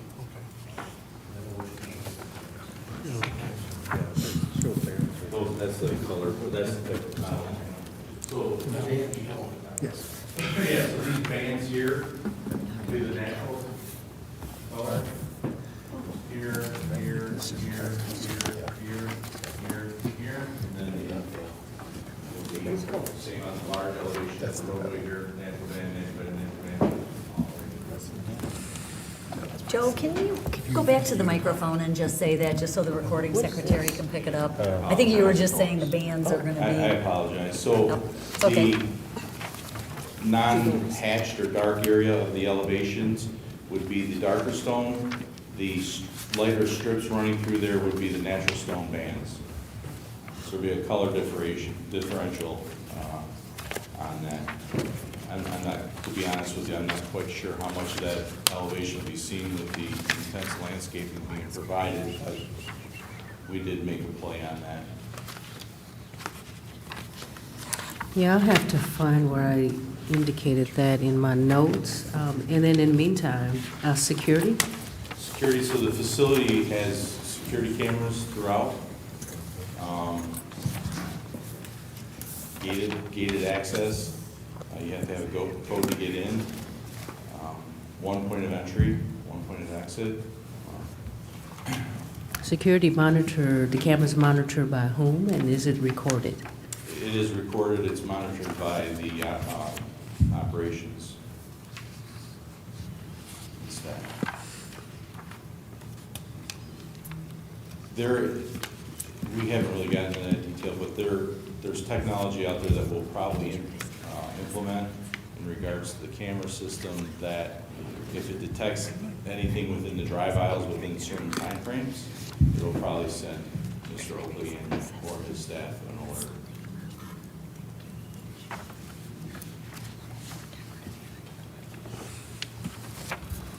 Thank you for now. I'm going to look for my note regarding that building that can be seen from the street. It was somewhere in here. I don't mean to interrupt, but I know that, I think there was discussion on the, what would it be, the east side of Unit C, that, that you may be able to see from Beverly as you're traveling west. But I know that there is some existing vegetation along there, and if I'm not mistaken, I think we do have a letter from that adjacent landowner, you know, supporting this development and both landowners, yeah. And they had no issue with the type of materials that are proposed.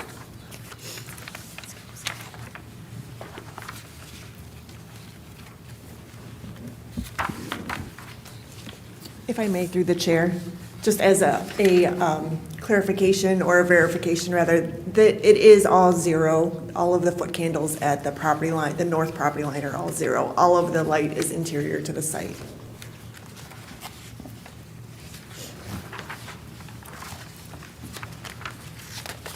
Madam Chair, Go ahead.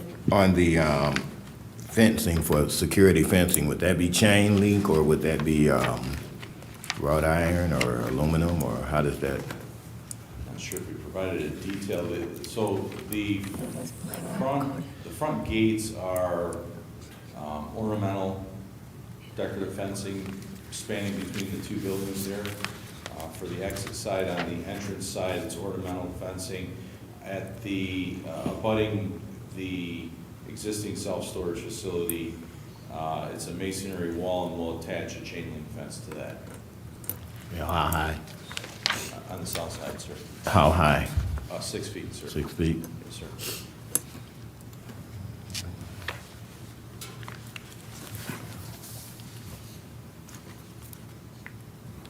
Are you done, Mr. Levin?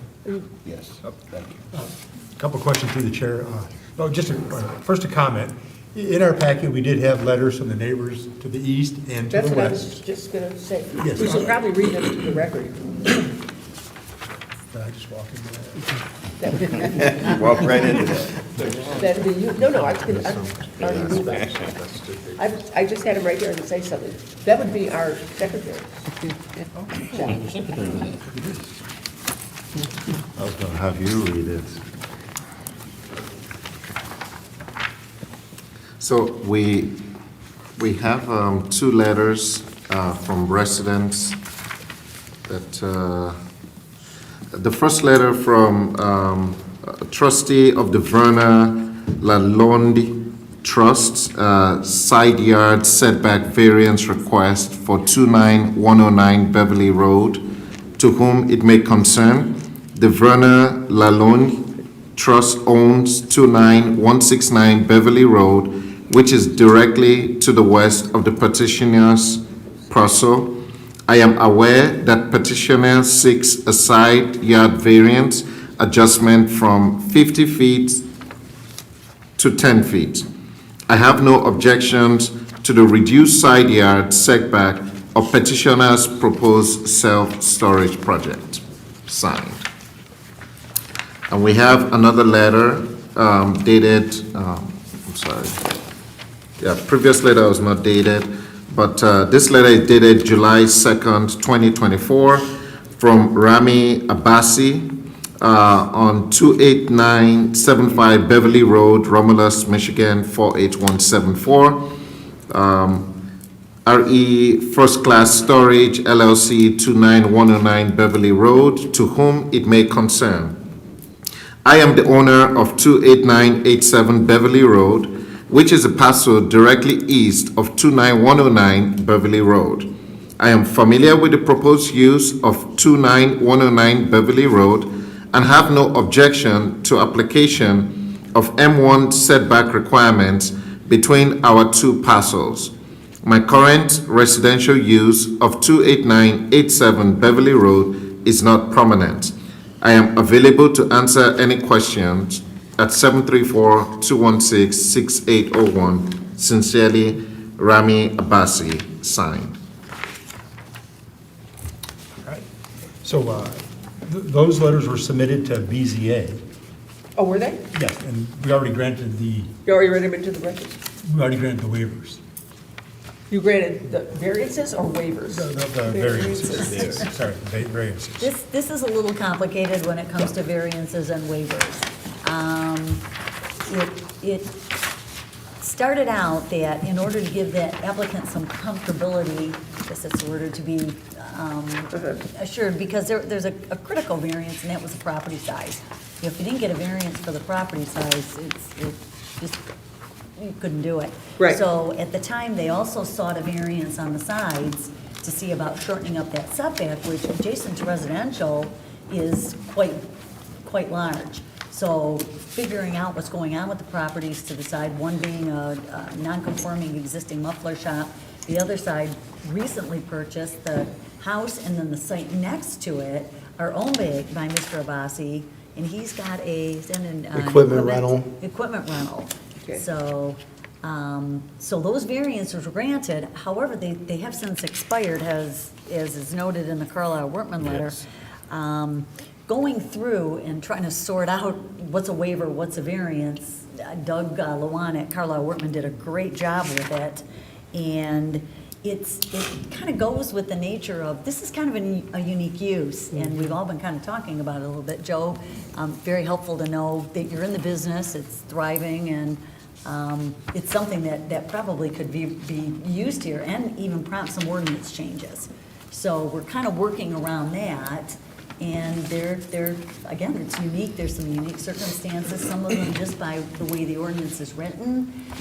Some of you that were on the planning commission for many, many years, I'm sure recall when we changed some of our special land uses that required full public hearings and off to city council to uses subject to special conditions, that waiver ability that you previously had with a special land use, now some of those things become a variance.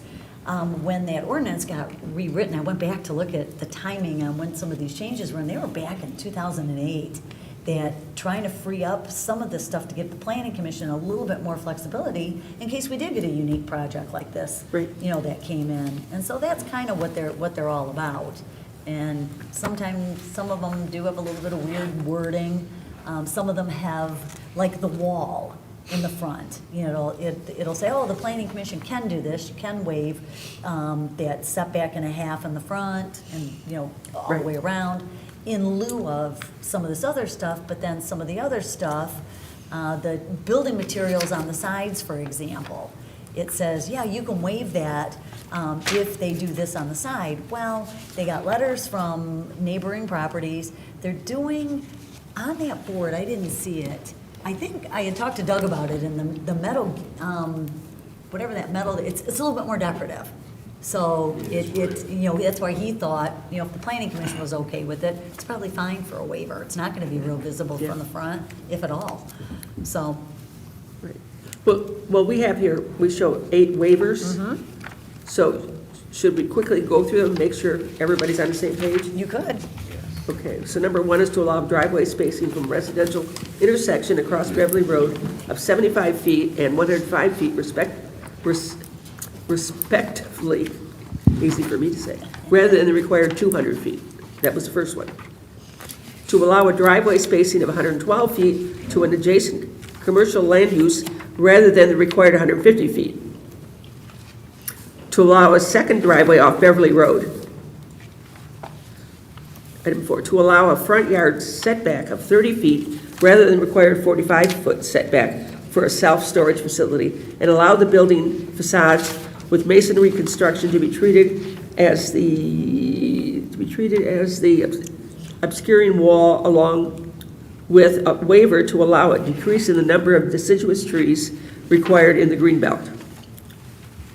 Next one down, to allow side yard setbacks of 10 feet without the use of masonry on buildings B and C, which could be visible from the right-of-way.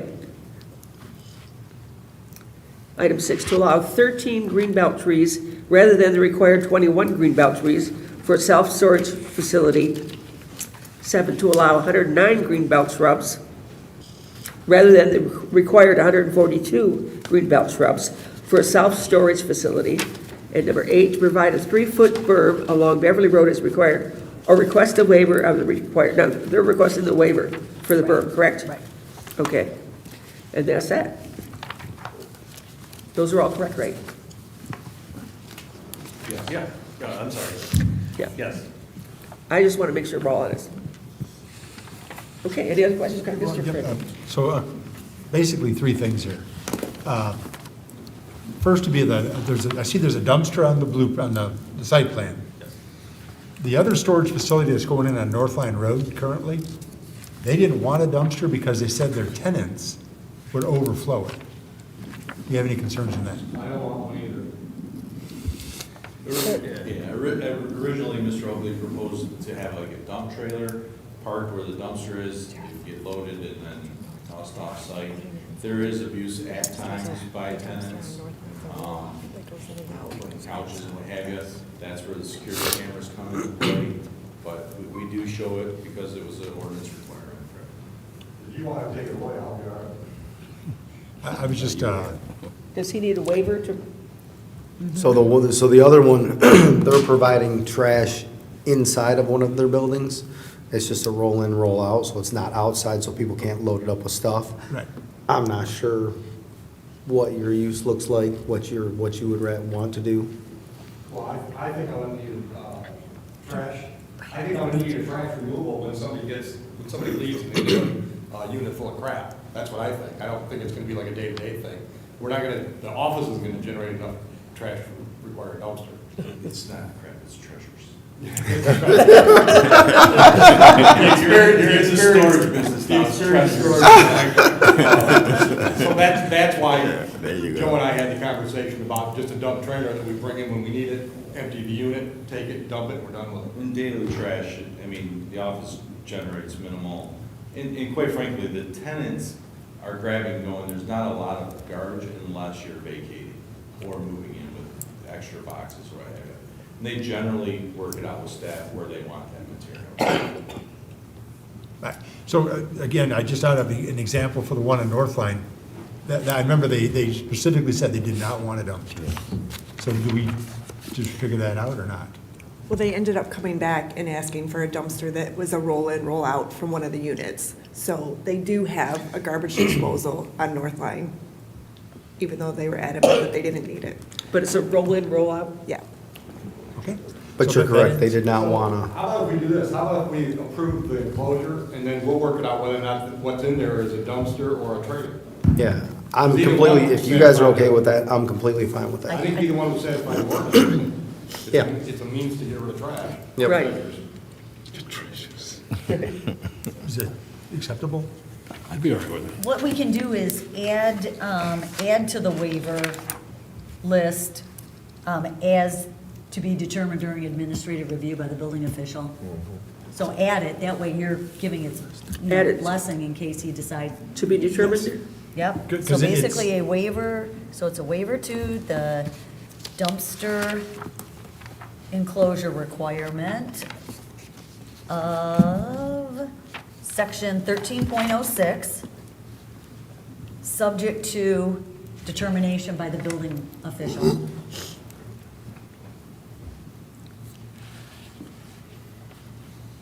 Does that sound right? Everybody got that? Okay. So also, so in the description, you said there will be no business conducted at this location. It'd be storage in and out only. How do you control that? Like, let's say someone comes in the morning, packages a bunch of stuff, loads it in the car to haul out for post or to UPS. That's conducting business on location, I mean, as an example. I don't agree with that. No. With respect. My ideal tenant is the guy that's running some kind of a service business, like he's a plumber, he's an electrician, something like that. Can't keep his box truck in his neighborhood because he's got rules there, or maybe his wife just doesn't want it there, whatever. But he's gotta have a place, a secure place to keep his truck. And you know, we've got our bigger units, so he's gonna have some shelving up, he can have some inventory, that kind of stuff. Have a little corner desk so he can do some paperwork at the end of the night. I don't think that's conducting business. Because he's not earning his money in my unit, he's storing the stuff he needs to earn his money.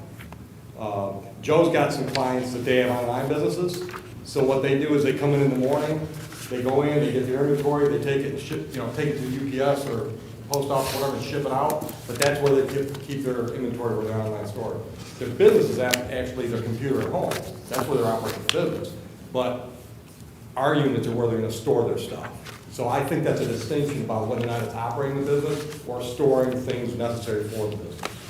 I don't know if that, maybe that's a. No, That might sound like a distinction without a difference, but. No, that's clarifying. That's clarifying. So the other thing is the fire chief's report. Is, Chief Allison, it's on page, I guess it'd be page 2 of the Chief Allison's report. Somewhere towards the bottom on there, it says, this is quote, inside storage of any vehicles, lawn equipment, or recreational vehicles and/or repairs of such vehicles' equipment on site is prohibited. Yeah, I think that goes back to the ordinance stuff, you can't have any flammable liquids, right? So, if, for example, if you want to bring your classic car in, you have to bring it in dry. And that's where my lease comes in, right? That's where my lease says you can't have these things in there. I think it's in your packet, the proposed lease plan. Yes, yeah, the lease is in there. And believe me, I know how to enforce leases. I just, as long as we're all aware of the chief's report.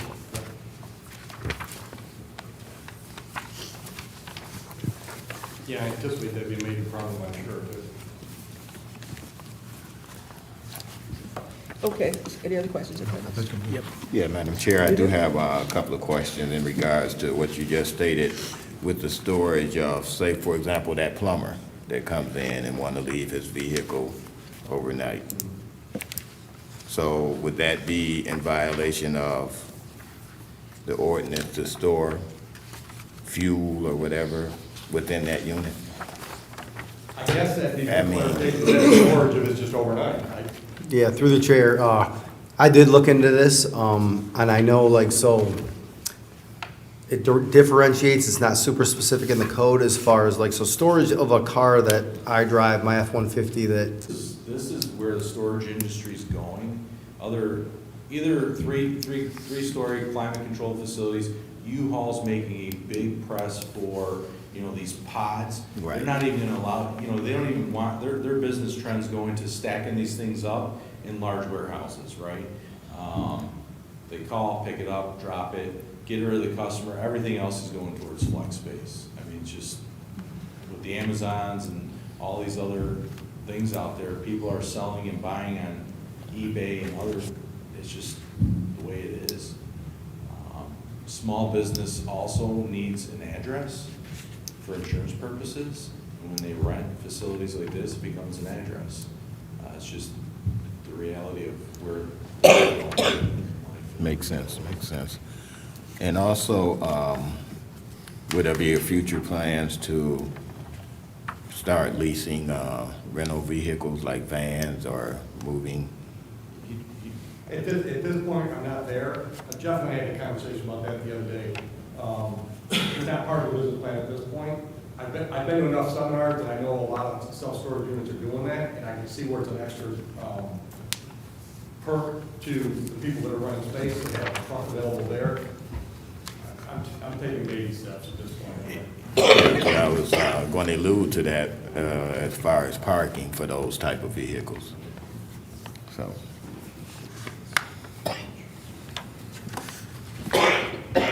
I was telling Mr. Oakley that. He's talking me out of it. Yeah, it's so difficult as an operator to get insurance for a vehicle that you're subleasing to somebody else or renting for a day like a Home Depot. Most of those operations, Home Depot, Penske, those guys that are running trucks or vans or what have you, are self-insured. Yeah, leave that in their A hands. small operator can never, you can't do it. And one other question, on 12, the security manager shall be permitted to reside on the premises in accordance with section 12.11. Can you clarify that on the security manager shall be permitted to reside?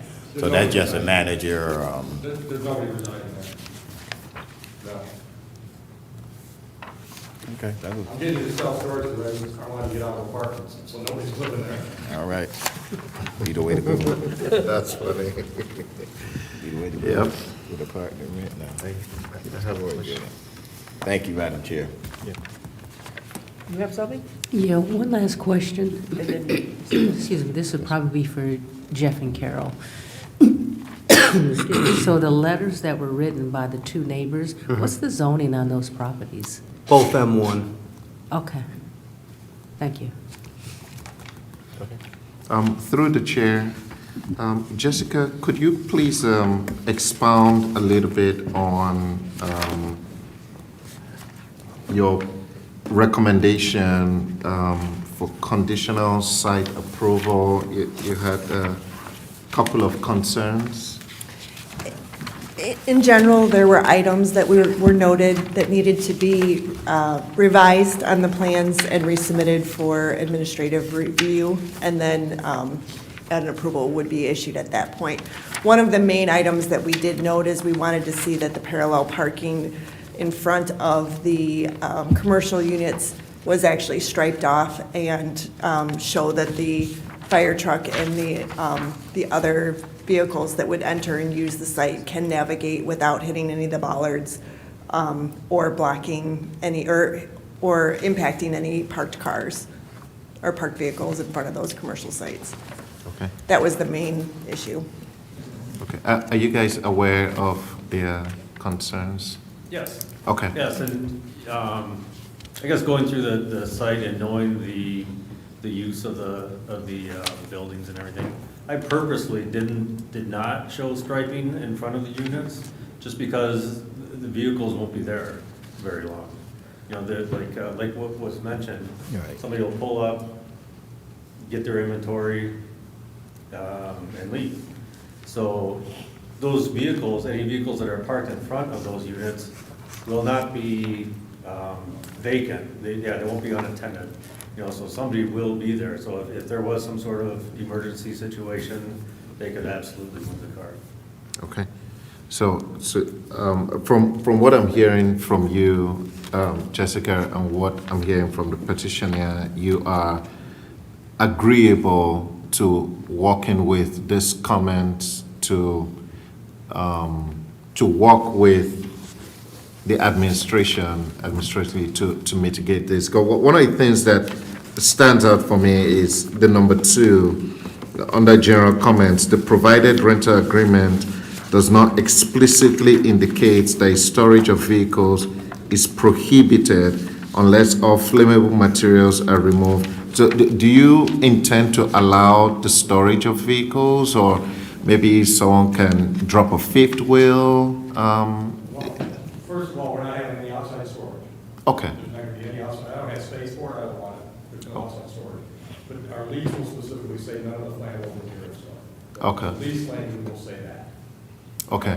So, yeah, if a guy wants to park a plastic car in there, and it's all in the tank, I guess that's gonna be all right by the ordinance, according to us, so. Okay. So would it be put in your rental agreement what OHM has recommended for number 2? I can't lay my hands on number 2.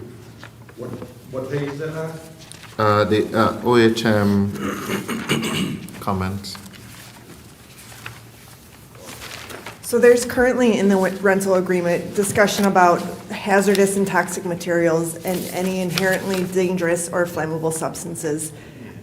We were trying to encompass the concern of the fire chief, as noted in his letter, and if it is okay to store a vehicle with gas in the tank, then per the ordinance or per the building code, what we have written would not necessarily need to be added to the lease. However, if it needs to be drained before it's stored, then that should be added to the lease. And to answer your question, whatever Jeff tells me he wants me to do, I'm gonna do that. Well, I mean, I'm just being that blunt, because he's trying to help me do this, and I'm not gonna make waves.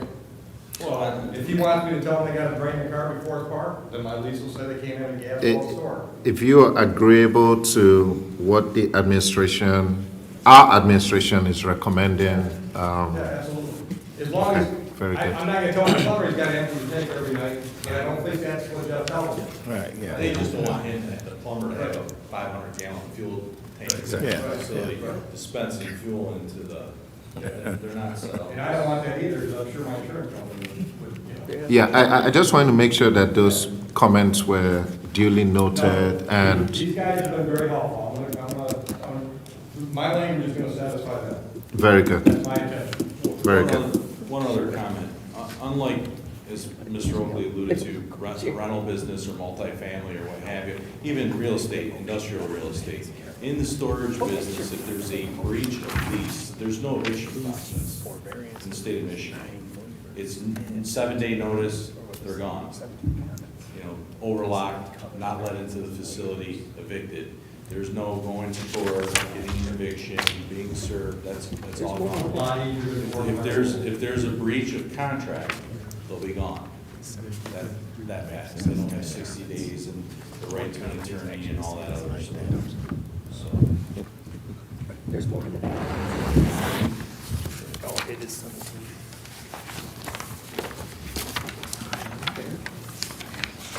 Mr. Brennan? I guess just one more question on the vehicle front. Is there any concern about electric vehicle storage? With the lithiums and all that? I don't know of anything in the ordinances. There's nothing on that necessarily specific to a code requirement. Like, some communities are having people put chargers right inside their residential garage, so they can pull right in and charge their vehicle right in there. There's nothing specific to the code that says it is not allowed. I know batteries are concerned, but because when they start on fire, they don't like to go out. But there's nothing specific to the code that says you cannot park an electric vehicle inside a building, a singular vehicle. Now, it's different if there's a lot of battery storage, and I'm sure we'll see something in the code in the future, but there's nothing in there right now. All right, thank you. So, all the units, the interior units on the hybrid building have no power source, so they can't plug in electric heaters, things that overnight stays, that kind of eliminates all that stuff from a monitoring standpoint. The other units are set up for trickle charge. There's multiple units on one circuit.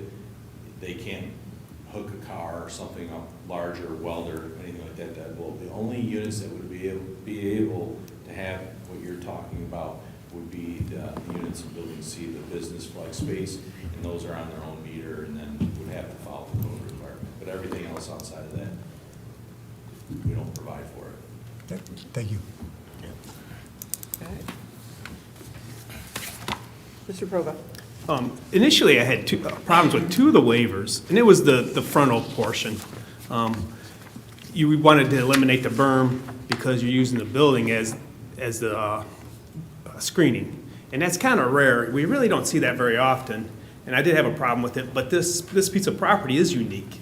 For one, it's only 2.52 acres, so you do, to make it cost-effective for somebody to build on there, which is a permittable use on that piece of property, well, I guess we do have to make a little bit of a waiver to allow something on there that makes it cost-effective. And then the other one, the big one that I see is there's residential property right across the street on Beverly Road. Beverly Road's only a 2-lane road right now. That residential property is very close to that road and the proposed property. So in a way, that building is better than the other requirements that are in the ordinance. That building's going to screen more light for those residential properties than what we would have required. So that's why I think this piece of property is unique, and those waivers are probably I appreciate approved. it, Jim, and you know, that's one of the very, very first conversations I had with Carol about this. And I remember, I'll paraphrase what she said, but she's like, you know, M1, of all the things that are allowed in M1, how many can you do on a 2-acre parcel, right? And it's kind of like, I think her comment was like, you know, the city kind of created this monster because we've got these little tiny M1 parcels, what are you gonna do with it? So I remember she said, this is probably the best thing we could do with this parcel, something like that. Right. Low traffic, you know, low impact. But I would put in the notes too that if somebody comes along with a 5-acre parcel like we've had in the past, I wouldn't want to see them putting their building parallel with the road and substitute for the proper screening. That's why I made the comment. And then the other one is for the for Carol. If we were to make a motion, so there's a lot going on here. There's 17 comments that are on the planning review. Right. There's 8 waivers, and then we created a 9th waiver with the dumpster subject to determination by the building official. And there's 4 variances.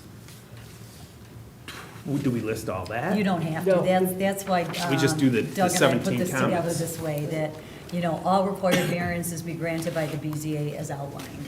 Okay. And if things change, like for example, number 10, under, oh, that's just a comment on the That's note the one that- about the dumpster is Well, required that's the and one that must. needs a lid. So like that, for example, depending on what they do, will either come or go. So, yes, I think on all of these, you can just reference this letter.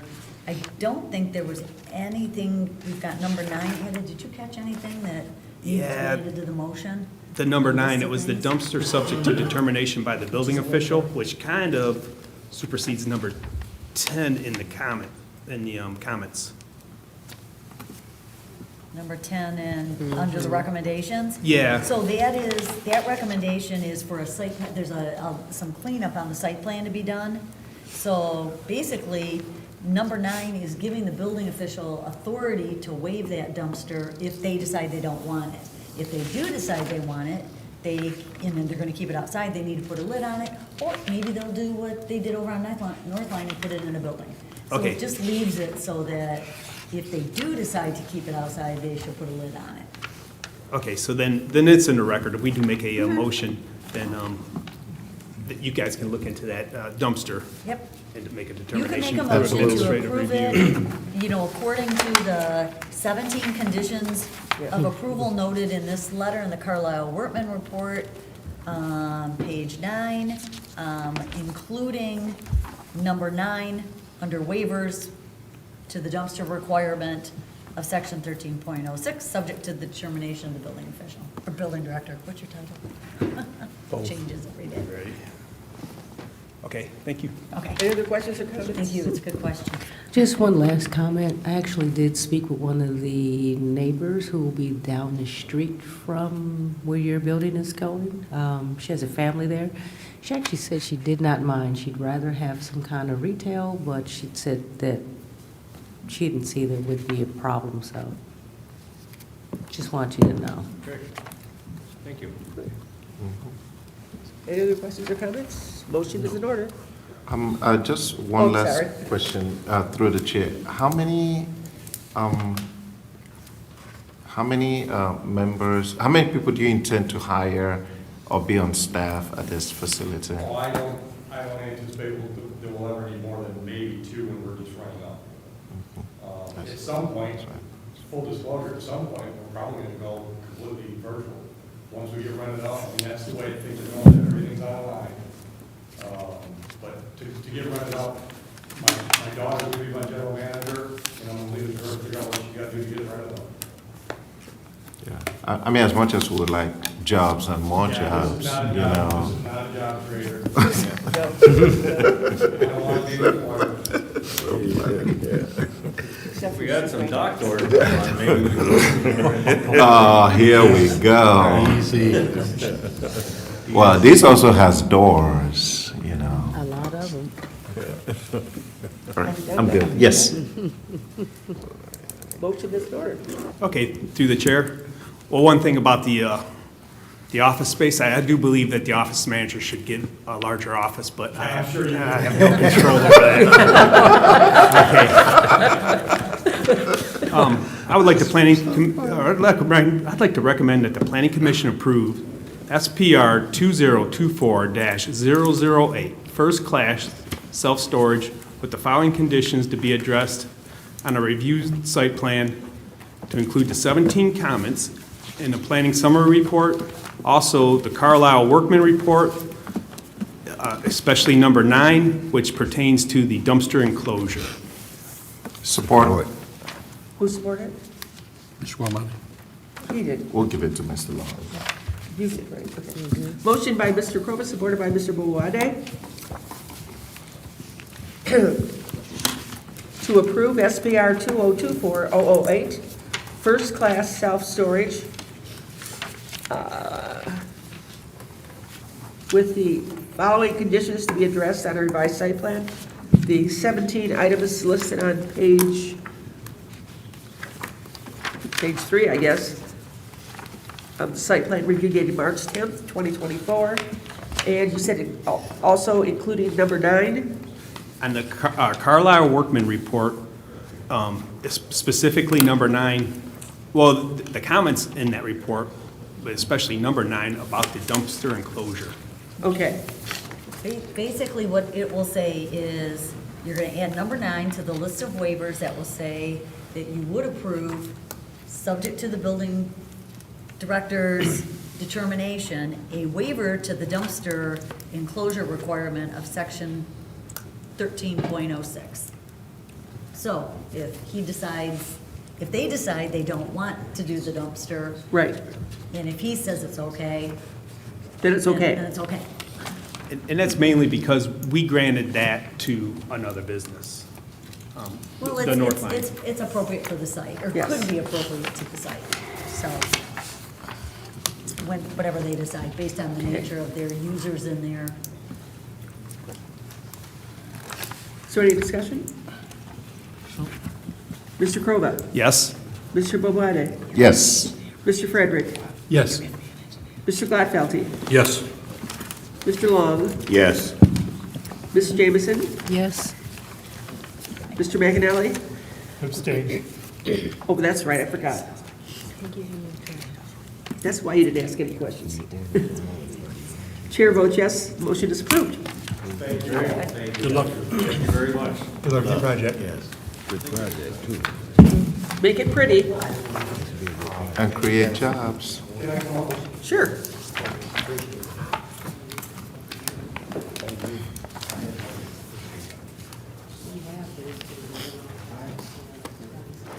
Gave her, right, Brian. Good luck to you. Good project. Good luck.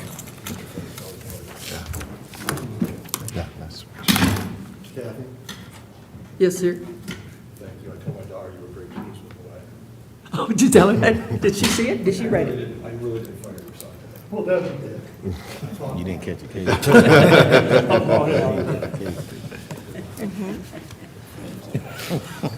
Yeah, I won't be until this. Thank you. Okay, we ready to move on? Yep. Okay. Next.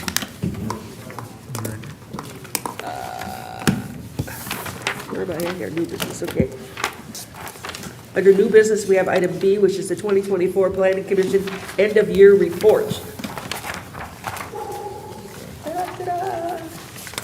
You just need an acknowledgement of the receipt of this report, or? We have to, And any questions that you may have on it? Kayla did a great job putting it together. where the heck did I do it? I guess somebody can't move it here. Oh, wait a minute, I know where it's at. It's right here. We could probably, you know, the big thing to look at to see if you have any questions about, or if you want to add or under the future projects and activity. You know, we talk every single year about zoning ordinance updates. We talked about one tonight, you know, dealing with development type that the ordinance doesn't totally address, but you have the ability for waivers and variances, so we're making it work. The master plan update, you will be hearing some more on that soon. Those of you that were able to attend some of the Michael Baker International sessions for E-Course Road back at the beginning of February, you know, heard some good stuff.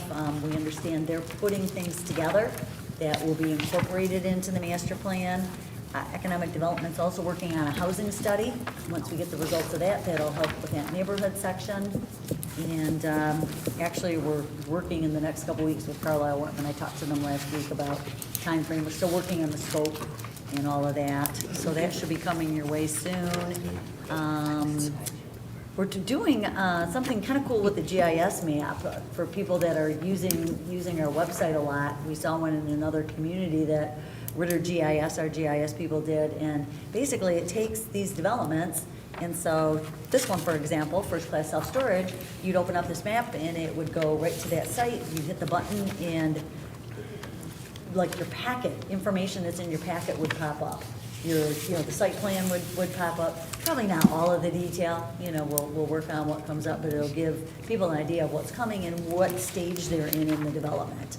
So that's kind of exciting. We're looking forward to that. And if anybody else has got any ideas, training is one that it did not get added onto here. And actually, because we've been talking about it more and more, sort of, we're going to be adding some training on. It initially came up with the BZA because we have some new members there. And, you know, we like to get the most for our money when we bring in consultants or the city attorney. The condominium ordinance too, which needs to be updated. That will be one of the ordinances that you see. Having the city attorney maybe give some background with OHM's help on that, just to understand it better. Good question got raised today about people hear condominiums and they think it's residential, but no, it's just a form of ownership, and to understand it better and to understand what our roles are. Because you see the packet gets real thick with stuff that really doesn't necessarily pertain to us, but there's some stuff that we do have to look at. So that's a brief summary. This will go on to city council once you take action on it, and. Right. A motion is in order to move this on. Madam Chair, Go ahead. and can I speak on these dates of expiration on our terms for Kathy and myself? They're expired already. So keep in mind, this is the 2024 report. Right. So you would have gotten this in January had we had a meeting, but this is for Okay. what happened in '24. So your reappointments will be reflected in the 2025 25. report. Thank you. Because that's when they expire. Thank No, you. They're not kicking us out. good catch. I told you, I said, I bet somebody's gonna ask about Because none this. of this would have been official if that was the Yes. case. So who's making the motion? Mr. McAnally? As long as there's no more discussion. Make a motion to accept the report as written and recommend that the report be submitted to the mayor, city council. Okay. I support. Support? Where? Mr. Long. Mr. Long. Now that you know you're legitimate. Yeah. All righty. So Mr. McAnally made the motion, and Mr. Long supported it to accept the report as written and recommend that the report be submitted to the mayor and city council. The motion was carried. That's So, we have to vote on it? Yes. Yeah, Do we need to vote on it? you should. You should. Yeah. Correct.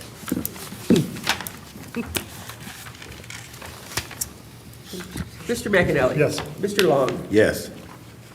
Mr. Grova? Yes. Mr. Frederick? Yes. Ms. Jameson? Yes. Mr. Gladfeldy? Yes. Ms. Bovarade? Yes. Chair votes yes. Now you can give it to city council. Okay. Okay. And moving right along, what do we have next? PC cases involving advice or input from the planning commission? You know, I do have something to let you know about, and it's the number one item on the development status report. Your special meeting that you're having on, I believe it's on April 7th. You're also having a second rezoning request for Gem Seal, which is Seal Master over on Van Born Road. You had rezoned the property a few years ago to allow the current use. It was always a non-conforming use, and with a new owner, they needed to get the zoning to MT. They have picked up the piece of property to the west that had a house that was on the demo list. Yeah, the barn had some trusses that collapsed and it was on the demo list, yes. So it was a great solve. It's just a sliver of property. It gives them a little bit more room to do a little bit more with what they're doing over there and gets rid of a blighted structure. And when are they coming for us? It's rezoning from M1 to MT. When? When, the 7th, April 7th. Well, on the 7th? During So the will that special be our meeting. April meeting? That will be your April meeting. Oh, right. Yep, that'll be your April meeting. So, yep, the timing was perfect. It came in last week just Alrighty. as we were getting ready to publish, so. And then you'll see the Yono development. That's in the works right now. We're reviewing that. You'll see both of those on the 7th. And a couple of these others, not sure about me. So we'll just play it by ear. So if Okay. you have questions on any of these other things, Okay, well, we'll move along because we want to go home. okay, that'd be great. Yeah, get up at 3. Reports on interest designation. Ms. Roscoe isn't here to give us the lowdown. Yeah. Do we have an update on her? She's home. She's actually started therapy. She had her first therapy tonight, so she thought she'd be too tired to come to the meeting. She had, was it 7 bypass? Triple, was it triple bypass? Oh, a triple bypass. Triple bypass. She had a triple bypass. Yeah. Yeah, in fact, she was at a meeting here, and the doctor called her and told her to get to the hospital. So she drove herself. She's tough. Oh, yeah. We'll keep Okay. that. Madam Chair, one designation report, the Echo Fair at the Romulus Rec. I think that will be April 16th. I don't know the hours, so you have to go Okay, to the we city can look it up. website. That'll be all. That's it? Item 11 is communications. We've already discussed the project status report. Does anybody else have any comments? Just a real quickie. I see some activity on the corner of Eureka and Herndon Drive. Yes, I seen some activity there as well. So Blue Sky owners purchased that property. We found out because it was earth being moved, so we went over there. We actually we ended up stopping the project, and we met with them, and what they're proposing to want to do is to put more employee parking on that side, on that lot that they put. So I was actually in communication today, and I told them there's a process that we gotta go through to see if this could even get approved, but it starts with, there's a laundry list of things that they have to submit to us to be able to look at first. So we are working with them. I understand their constraints over there, but there's a lot going on that corner for a parking lot to go in there. Yeah. So we'll see, Yeah, because they I know used there's to gonna. park in my yard. What's that? They used to park in my yard. Today. Main things are like figuring out sheet drainage and everything, see where the drive-in's gonna be off the road, how's that crosswalk gonna, there's a stop sign there, but there's no crosswalk in that area, so those are the things I brought to their attention today for them to look into and start figuring out design, and then I know there's no building there on that piece of property, and we don't usually do parking lots. I know it's a kind of a different situation because Blue Sky, their main principal building's right across the street, and we know it's a very popular place, been there a long time. I understand their need for parking. I just found out about it, I believe it was Thursday. We actually went over there and put a stop work order up because we didn't know who owned it or what they were doing.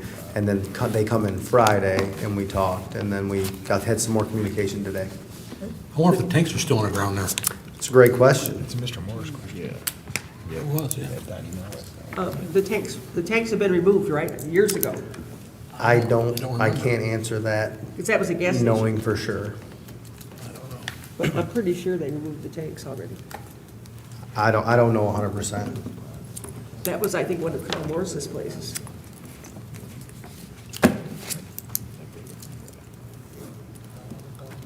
Oh, that's right. Wait a minute, I gotta adjourn this meeting. That would be nice. Yeah, it would be. After I'm complaining to everybody to hurry up.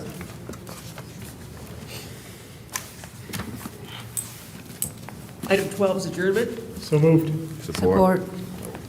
Motion by Mr. McAnally, supported by everybody else. Mr. McAnally? Yes. Everybody else? Yes. We're out of here. Motion carried. This meeting stands adjourned. Yeah. How's the family, Jerry?